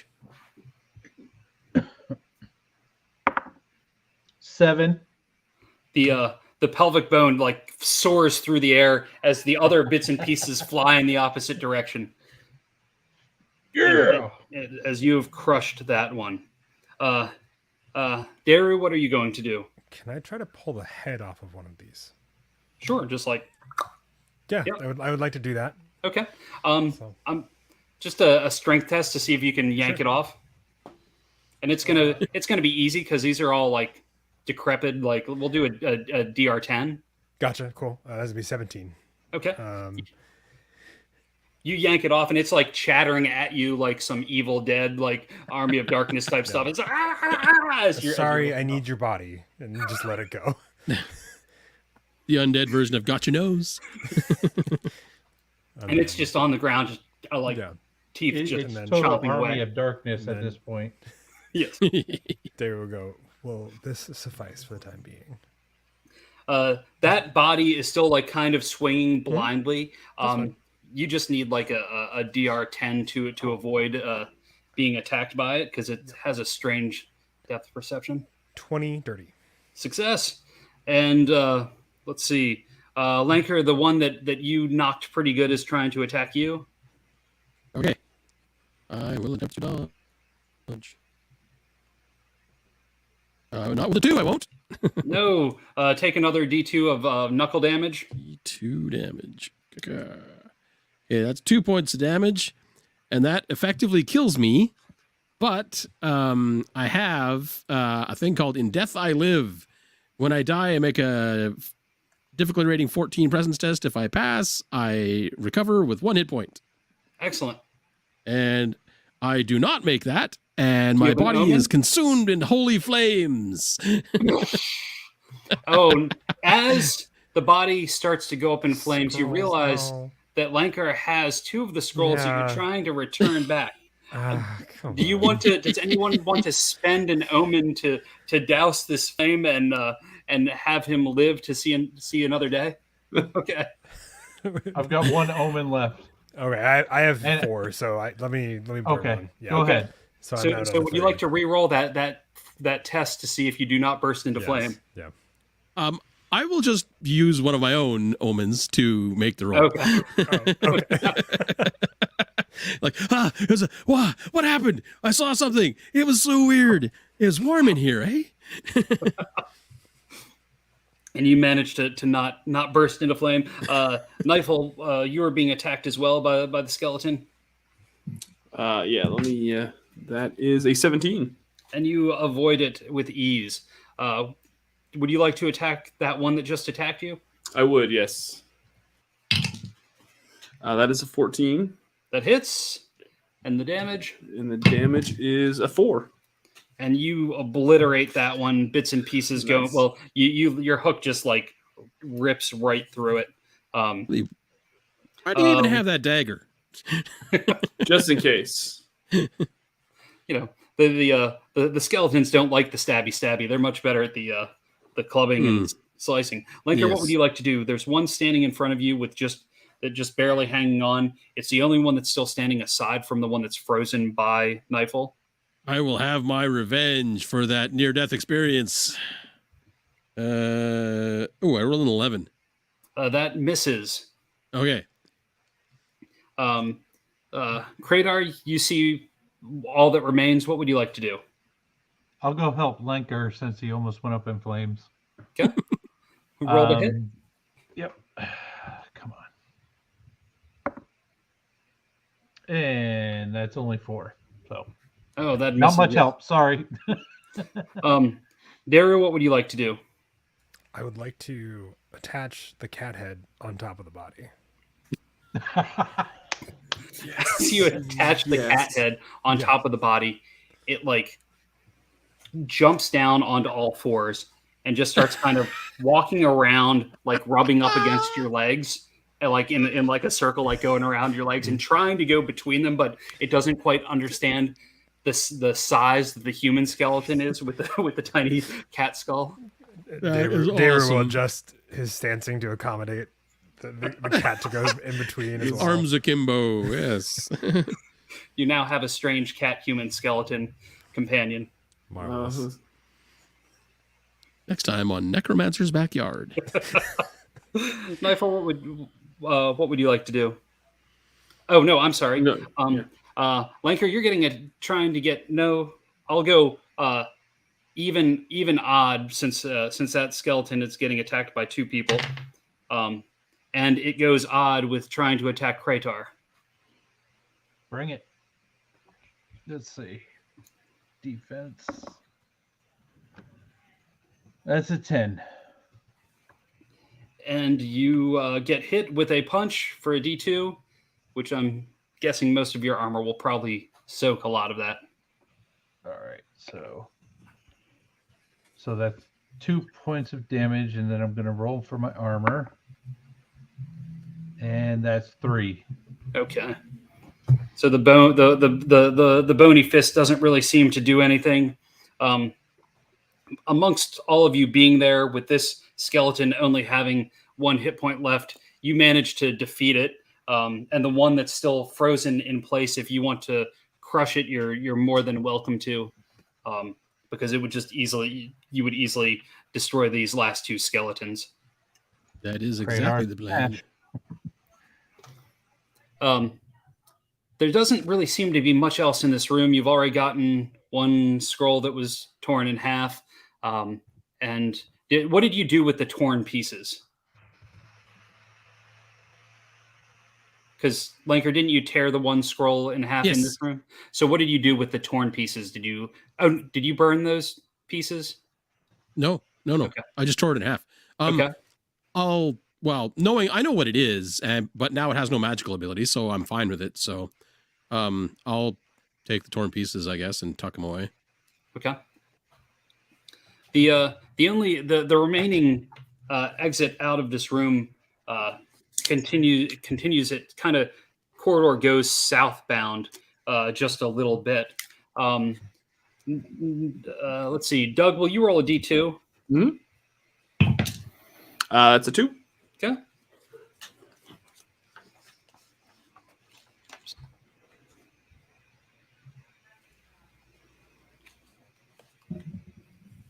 As you work your way down through this corridor, it goes quite a ways, the 10-foot wide space. The walls are still the same roots that come down.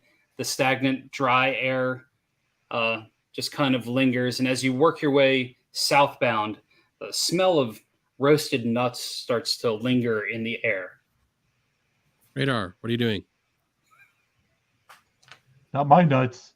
Oh, okay. Not my nuts. No.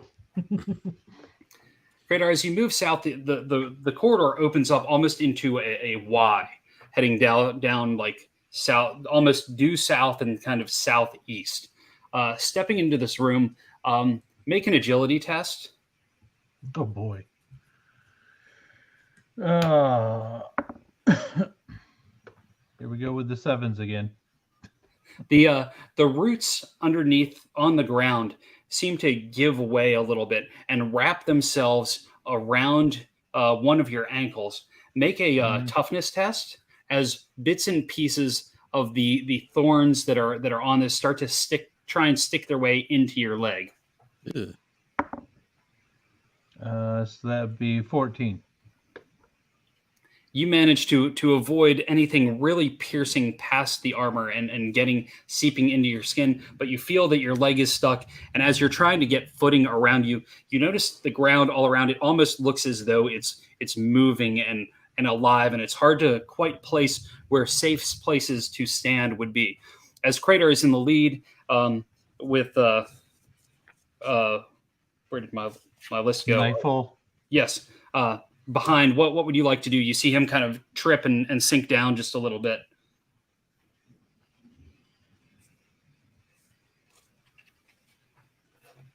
Oh, that's you. What's that? I'm sorry. You saw Kratar kind of trip and sink down and get kind of caught in the ground. What would you like to do? I would like to try to help him back up with my one good hand. Okay. So you give him the good hand.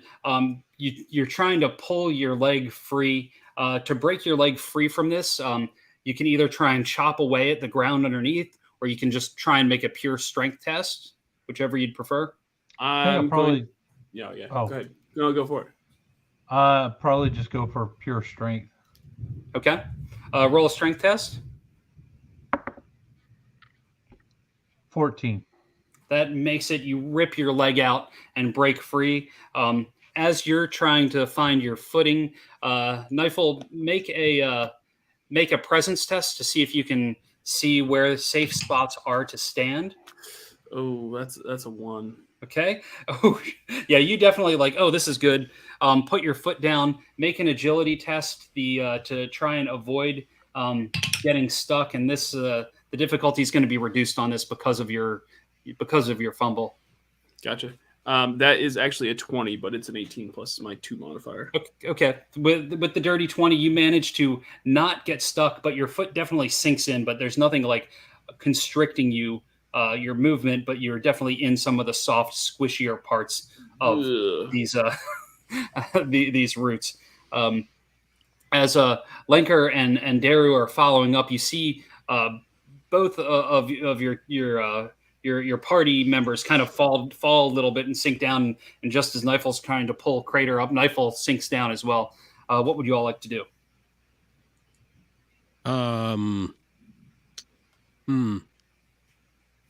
I don't think I have anything. Okay. Nope, I don't have anything there. Okay. I'm gonna just get my sword ready to start chopping at roots if anything tries to grab onto me, I guess. Okay. You do that, and then both of you make a presence test as well to see if you see safe spots to step into. I got a 15. Okay. 17. Both of you see there's 2 spots amongst the area that you could hop onto and almost leaping onto to be out of where the moving area is. Mm-hmm. And do you do that, or do you stay where you are? Yeah, I'm gonna do that. Yeah. Okay. When you do that, as both of you leap onto your respective spaces, you feel them both kind of sink just a little bit, but it's not like in a constricting way. It's almost like you're stepping on a plate that with your weight on it goes down just about an inch and you hear a creak as a door behind this vined wall just kind of swings open on the northeast corridor. Ah, we've uncovered the clever mechanism. Let's get through the door. And from even entering into this room, there was that smell of roasted nuts lingering. Even more comes out from this room as the door opens, though it's musty and stagnant. I know how you feel, Door. Going into the room, and at this point, Knifel and Kratar, you can kind of climb your way out of seeing where the safe spot was that Lanker and Daru had stepped on. It's just like a small kind of alcove that's carved, that's naturally built into the space, and it looks like it was at some point a storage closet or something like that. There is a lonely book laying on the ground that you can see has scrawled on it the Lost Tome of Abyssal. And inside of it is one page that has been torn out but placed back inside. Oh. Roll so Daru or Lanker, whoever got to that first, roll a D2 and let me know what you get. I'll race you for it.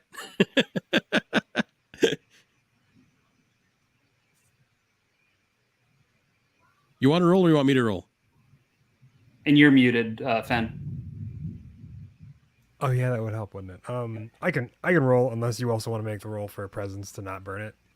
Go for it. You roll to see what it is, and then I'll roll to see if I try to burn it. That's gonna be a 1. You pick it up, and you realize that it is called the scroll is called the Taste, and something about it when the caster casts it, they can heal whatever damage they inflict in something else on themselves for at least a certain amount of time. I also rolled a 1. Marvelous. So Give me the scroll, you're Daru. looking at it, Lanker is trying. How would you try and grab it out of Daru's hands? I'm just grabbing my torch and lighting it. Give me the scroll, Daru. Daru's just kind of like, we already burned one today. One's enough. Stop. So, Daru, you can make an agility test to move out the scroll out of the way of the burning torch. That is going to be a dirty 20. Okay. So you lean in with the torch and try to get it, but he moves out of the way. Are you going to like persist and like push him into like this? You're essentially in a closet. So how bent would Lanker be on setting this ablaze? I wasted that binding scroll. Damn. I am glad there isn't that. That would have been a perfect time. I'll make a grab for it, but I'm not going to try and burn Daru for it. I'll just make a grab for the scroll with my free hand. Okay. Just like an agility test, I guess. Yeah. I got a 12. Okay. That would hit. So you grab it, and then I guess it's like a strength test, opposing strength test to see if it gets torn out. Sure. See how well this paper. In the middle of this, could I go up behind Lanker and bop him on the head? Yes, with my mace. You could totally do that. Okay. I got a 12 on the strength test. I got a 0. 2 minus 2. 15. So as you're grabbing the scroll, ripping it out of the hand, you feel a ka-thunk on the back of your head. Okay. Well, I don't really have an opportunity to dodge that if it's from behind, do I? Six I don't think so. Yeah, because I think you would be like completely focused on that scroll. Well, that's going to kill me, so I'm going to roll my presence test again. I made it this time.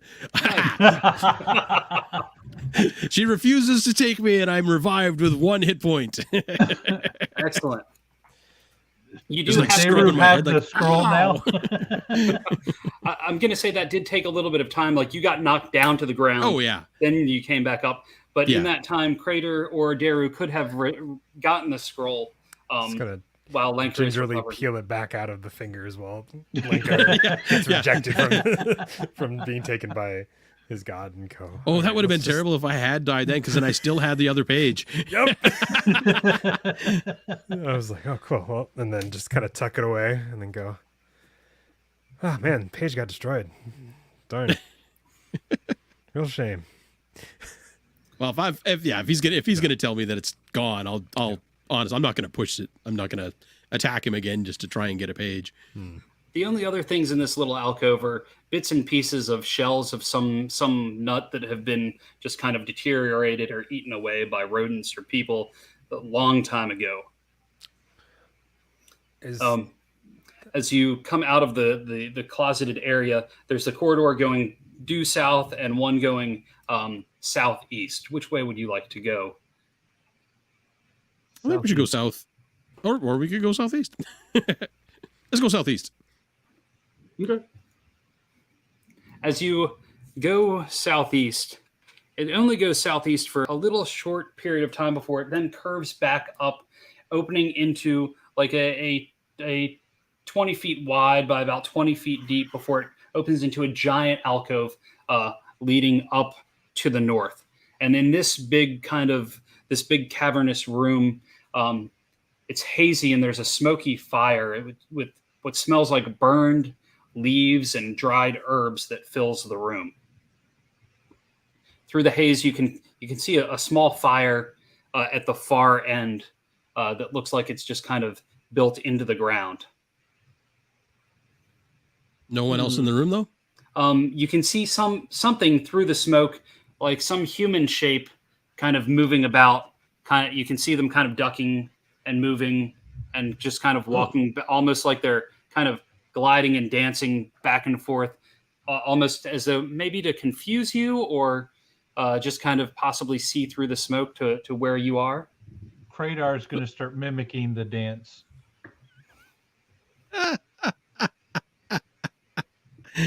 Okay. Do you want to move in? What would you all like? Oh to yeah, yeah. Okay. I'm gonna move in, and I'll try to like angle off to a flank kind of situation. do? Okay. As you do that, and Kratar's dancing, you hear, "What do you want in here? Who are you?" That's some fine dancing skills you have there. Yes. Perhaps I was using my magics to hypnotize you. Daru just starts giggling. It doesn't take much to hypnotize me. Jeez. Are you perhaps a warlock? Why would you be looking for a warlock in here? Our friend here, the dancing man, has had a spell placed upon him, and we're in search of a warlock to remove the curse. I see. Come closer. As you move in closer, you see a man with a long, grayish beard. His eyes are sunken in. He's got soot like rubbed around his eyes, making dark smears across his eyes and across his mouth. He's got some strange cloak type thing that has almost a translucent look to it. Like you can kind of see through it a little bit. It's got strange folds and waves in it. His hands are also black, though they look almost as though they are dyed black before it looks like some sort of rot and then hits a very pale skin underneath. He holds a long ornate scepter and wears a very strange cowl atop his head. Let me see. He does not look afflicted by anything I have seen before. As you're looking at him and he's seeing that, you also notice that there's a cot against a far wall. On top of the fire is like a stew pot with something that doesn't smell nearly as good as what you had in the other place in Harga's room. What is it that you want for real? Tell me or be gone from this place. Oh my! I am not a negotiator. Oh dear. We were sent for the hands of this person, right? Yeah, we need a hand. Is it? We need both hands. Well, yeah, I know, but I'm not going to tell him that right out. Oh. Like we need a hand, like hint, hint, we need help, and then ambush. Of course, we're saying this right in front of the damn warlock. Don't you shake your head at me, Niffle. You haven't said a word. Yeah, because I know what happened last time. We ended up with a skeleton cat. All right. All right. You're testing my patience. There are many other places in these tunnels to go to. Leave me be. Leave this old fool be. We can't leave. We just need a bit of a hand with something. Oh boy. I'm gonna go over to the stew pot and take a look in the stew pot and see what's in there. You gave me crap about that earlier, and you're you know what? I'm gonna take a look. As you look in, you see like slugs floating around, bits of chunks of moss, bits of bark that kind of like a piece of root that has bark kind of cooking off of it. Sure. There's a small stained wooden spoon resting inside the stew pot. It's kind of greenish and like a olivey color. It does not smell very good. I'm gonna kind of turn up my nose at it and look at these guys and kind of shake my head like, no, we don't want any of that. Is there a spoon in it? Yeah. Yes. Yeah, I'm gonna sample it. As you go over to grab the spoon, he walks over and tries to hit your hand with his staff. I didn't say you could eat my stew, and roll to try and avoid the staff. Oh. That's a 10. That is a miss, or that hits. Roll a d4 for damage, and then also make a toughness test for me. Okay. So that's 2 damage. Count my armor or no? Yeah, you can use armor for that. But then also that's a 6, and then a toughness test. Yep. Oof. 5. Okay. For that, roll a d4 if you would. A 4. All of a sudden, you start to hear voices inside of your head. I made some new friends. Something is telling you need to go deeper, much further below. Yeah, I was gonna say he's picking his nose right now. Oh my god! Yeah. Deeper. There's something beneath everything that is calling you, and it's going to keep calling to you. Like a telemarketer. Yes. You see this strange person wrap Kratar's knuckles. What do you all do? Well, I'm gonna pull out my sword and attempt to wrap his knuckles right off. Okay. Go ahead and roll initiative then for the group, since you were calling that. I got a 5. Okay. Since this warlock sees you drawing its weapon. Okay, so then roll individual initiative since you rolled that for the group. Okay. You want me to keep the 5 or? No, that was for the group. Yeah. So roll an individual. Initiative. 6 for me then. Haha. 3, 4. 4, 6, and Josh, what did you get for Kratar? 4. Yeah. I have a +1. You have a 0, right, for your agility? Correct. Cool. So you would go before me. Yeah. Gotcha. Okay, so Lanker, what are you doing? I'm going to attempt to bring my sword down right on his hand. That's what we're here for. Yep. I'm just going to try and chop his darn hand off. Roll to hit. Got a 15. That hits. Roll the damage. And my damage is 3. You hit, but something about it hits that kind of translucent cloak, and it just stops when the sword hits it. Evil. It's cursed. Yeah. Kratar, what are you going to do? Kratar's going to go deeper. No, I'll hit him back. Okay. How dare he try to... That's a natural 20. Boom! Nicely done. Squish. Roll the damage. How dare you keep me from food? Drop the armor on that one. So 3 plus 3, that's going to be 6 total. Excellent. 6. Odd even. Hey, as you hit him, he's like, ah! See, Daru, what are you going to do? Do I catch the translucent armor sheen coming off the cloak? Yes. I would like to run up, grab a hold of that cloak, Okay. And use my last power thing to cast one last thing of total matter comprehension. Okay.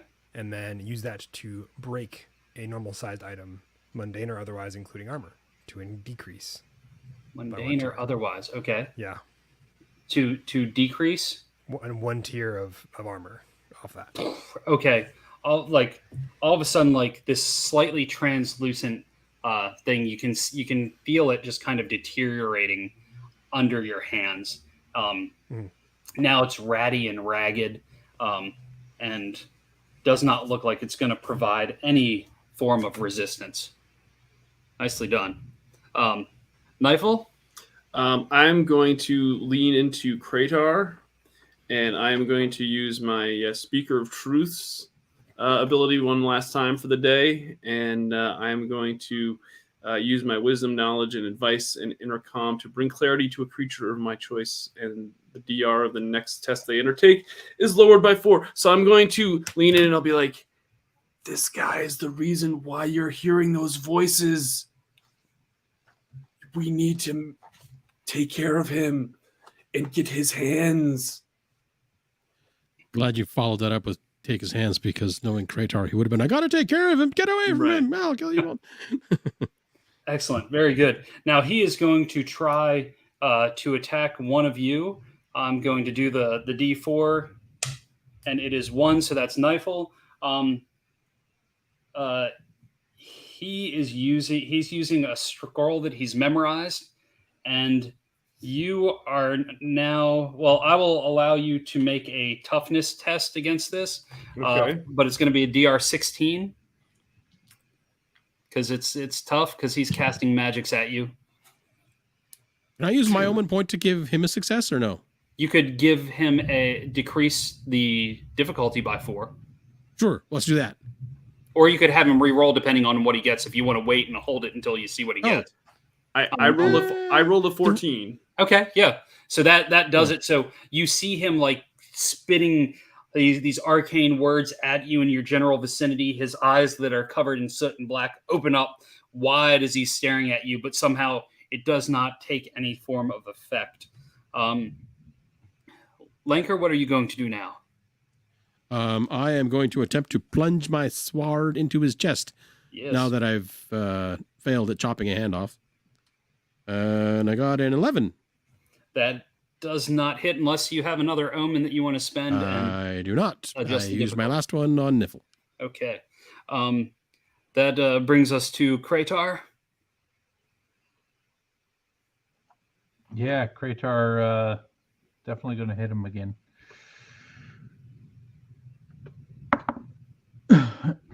Uh, 11. That does not hit unless you want to. What's that? You had the 4 Oh, from you have the 4. Yeah. So so that does hit. Oh, right. Yes. There we go. Niffle's inspirational speech has helped you. That's right. Nicely done. Niffle. All right. Damage time. Oh, 7. You smash into him, and he feels it really, really badly. You see him kind of crumple a little bit under the weight of your mace. Daru, what are you going to do? Out of fun things to do, so it's just heft femur bonk, I guess. Yeah. So that is going to be a 16. Okay, that hits. All right. Femur damage. There's going to be 3 points of femur damage.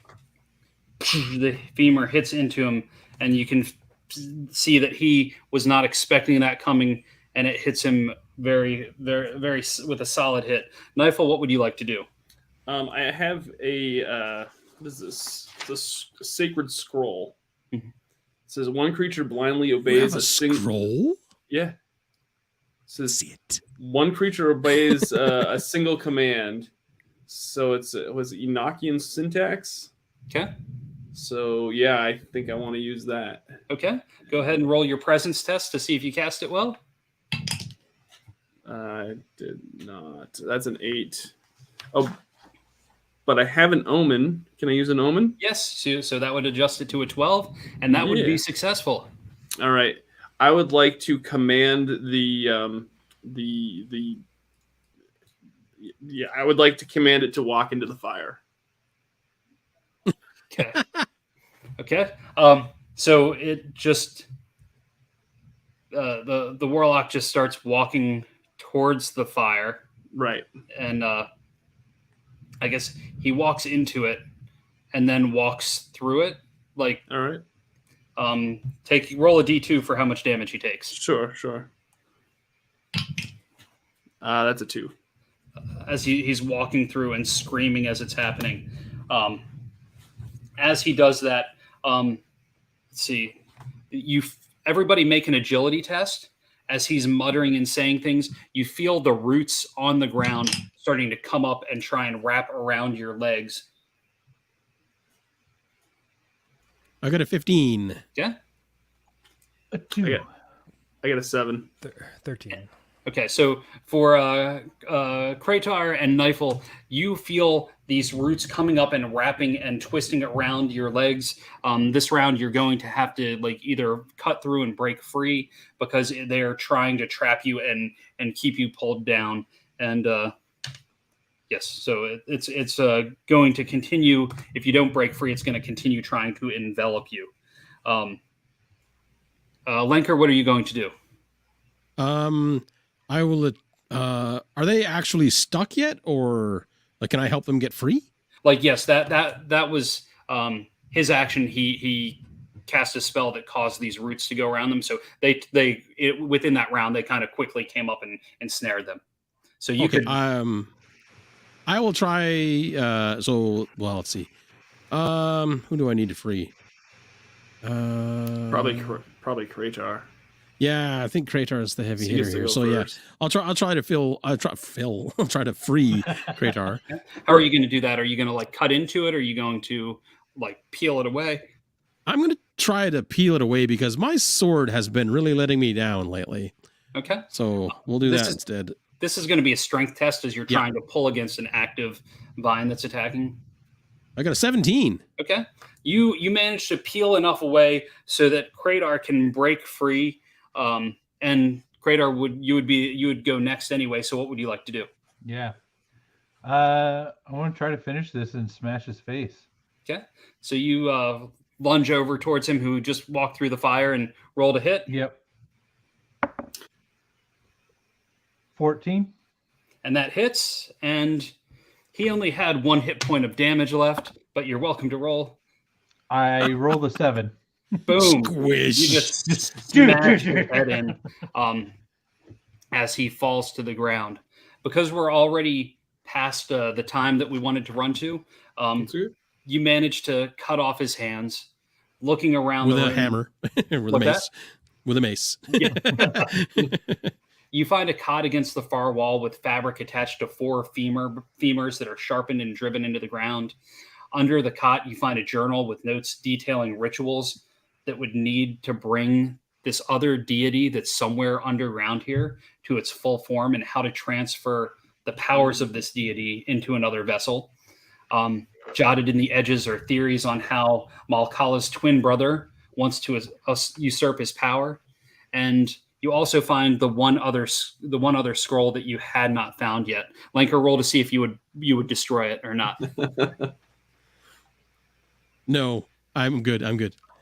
So you managed to collect all that, the hands, all but one of the scrolls, work your way back and decide whether or not you want to actually sell them to to the person that had hired you to come in here, or perhaps sell them to a higher bidder. In tonight's adventure, we went through 1, 2, 3, 4, 5, 6. We went through 8 out of the 9 out of the 55 rooms in the adventure. Very module. cool. Very cool. Very cool. What happened to the skeleton cat? Yeah. Oh, the skeleton cat is hanging out with Daru. So what that was actually just that was one of the no use for the dead tables, which was just if you don't pet the cat skull every D4 hours, it will meow. Nice. And so I liked infusing it onto the human meowing skeleton. uncontrollably. That was great. That was great. Well, Brian, thank you so much for this actual play. This was a blast. I'm going to remind folks that if you enjoyed this, usually I'd say hit the like button down below. You can still do that, but I want you to hit the link in the description and check it out, because it is great value for for what you're getting, especially if you love Mörk Borg, and I think you're going to have a lot of fun, replayability, and it's just that's what I'm keen on. Actually, is the replayability that comes with the non-linear dungeon design kind of idea. Right, I like that. Thanks. I love stuff that just gives you random. Like I can just look. We just threw this together. You could bring this to a convention and do a really great one shot with this supplement for it. So yeah, I can't speak highly enough of it. I think Brian, you're just knocking it out of the park. I hope it has much success in these last few days that it's on GameFound. So thank you so much. Yeah. If people want to know more about what you do at CreatureCuration, where should they go? Where do you want to send folks? Go to a Linktree/Brian Colin, because it's got all my links there for all the different places, all the numerous projects that I tend to dip my toe into. Nice, excellent. And like I said, Crawling Death Below the Dying Forest, that'll be out later this year. If you've got retailers that love to stock Mörk Borg, go check that. Tell them to check it out right now on GameFound for the next few days. And yeah, I'm going to tell you right now, I'm personally backing it at that level because I want more copies of this to be able to share with all sorts of folks that love Mörk Borg content. So, and it's just a really great book just for any kind of random one shot, to be honest with you, if you love this kind of genre, and just to kind of get you, Yeah, you could easily stat it for something else if you didn't want to use it. Absolutely. So yeah, Fen, where can folks find you if they want more Fen in their lives? If they want more Fen in their lives for some reason, they can go to usually Twitter at Fenaccini, FENACINNI is the easiest way to go keep up with all the ramblings and crazy things that I do these days. So nice. I don't want to put you on the spot, but sure, we're gonna connect it to Origins, I believe, right? Absolutely. Are you still gonna be at Origins this year? Yep. Yeah, nice. I can work Origins or just be at Origins. Excellent. Whatever you need. Excellent. So I'm excited to connect with you again this year. Absolutely, 100%. Josh, if folks would like more Kratar nose picking in their lives, where should they go? Check out Joshua Melville at Drive Through RPG. Excellent. Yeah, Josh has put out some really great Mörk Borg content as well, which we featured. I think at least one of them on the show. Two. Yeah, two. That's right. Very cool. And Jason, where can folks find you? I'm here on Victory Condition Gaming every Monday night on the Chaotic Cast. I hang out on Doug's Discord and a variety of other Discords, and I'm at Hexeter pretty much everywhere. Twitter is pretty much where I hang out for social media stuff. I think I have an Instagram that's Hexeter as well, but I post on other people's stuff with it. I don't really do much with it myself. Sure. No, it's fine. All right. And like I said, hit that subscribe button if you haven't already subscribed. Appreciate you. Brian, we're going to have you on again when you have your next project, because I have a feeling that you're just this wealth of projects that are emanating from your mind and from your writing and everything. So I'm excited to see what else you're going to bring to the table, and hopefully we can share it with more people here on VCG. That would be So- awesome. And thanks everybody for playing. It was great getting to play with you tonight. So I really appreciate it. It was a blast. This was a lot of fun. Like Mörk Borg is always fun, but you did very well actually. I was very impressed. Yeah, it was a super fun session.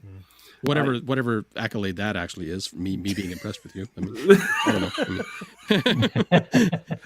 I will take it. Thank you. I thought you did fabulously. Thank you. Thank you. One thing that we never gave Skeleton Cat a name, did we? We did not give So, Skeleton Cat a we did name. not. In the comments, give us a name for Skeleton Cat. I'd love to hear what folks is what everybody has a name for a Skeleton Cat. I think I need to make art for that because it's it's just weird enough that it needs it. It works. If you do let me know, I will And- have. A tiny little cat skull on a Right. full-size human skeleton. Yep. Horrible. Like something out of a Tim Burton movie. Yeah. On that note, we're going to say thank you for tuning in. If you enjoyed it, hit the like button. Appreciate you all. This has been Victory Condition Gaming, because winning shouldn't be the only victory condition when you get to the table.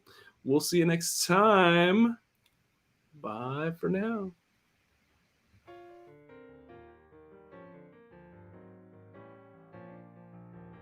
Thanks so much for watching this video.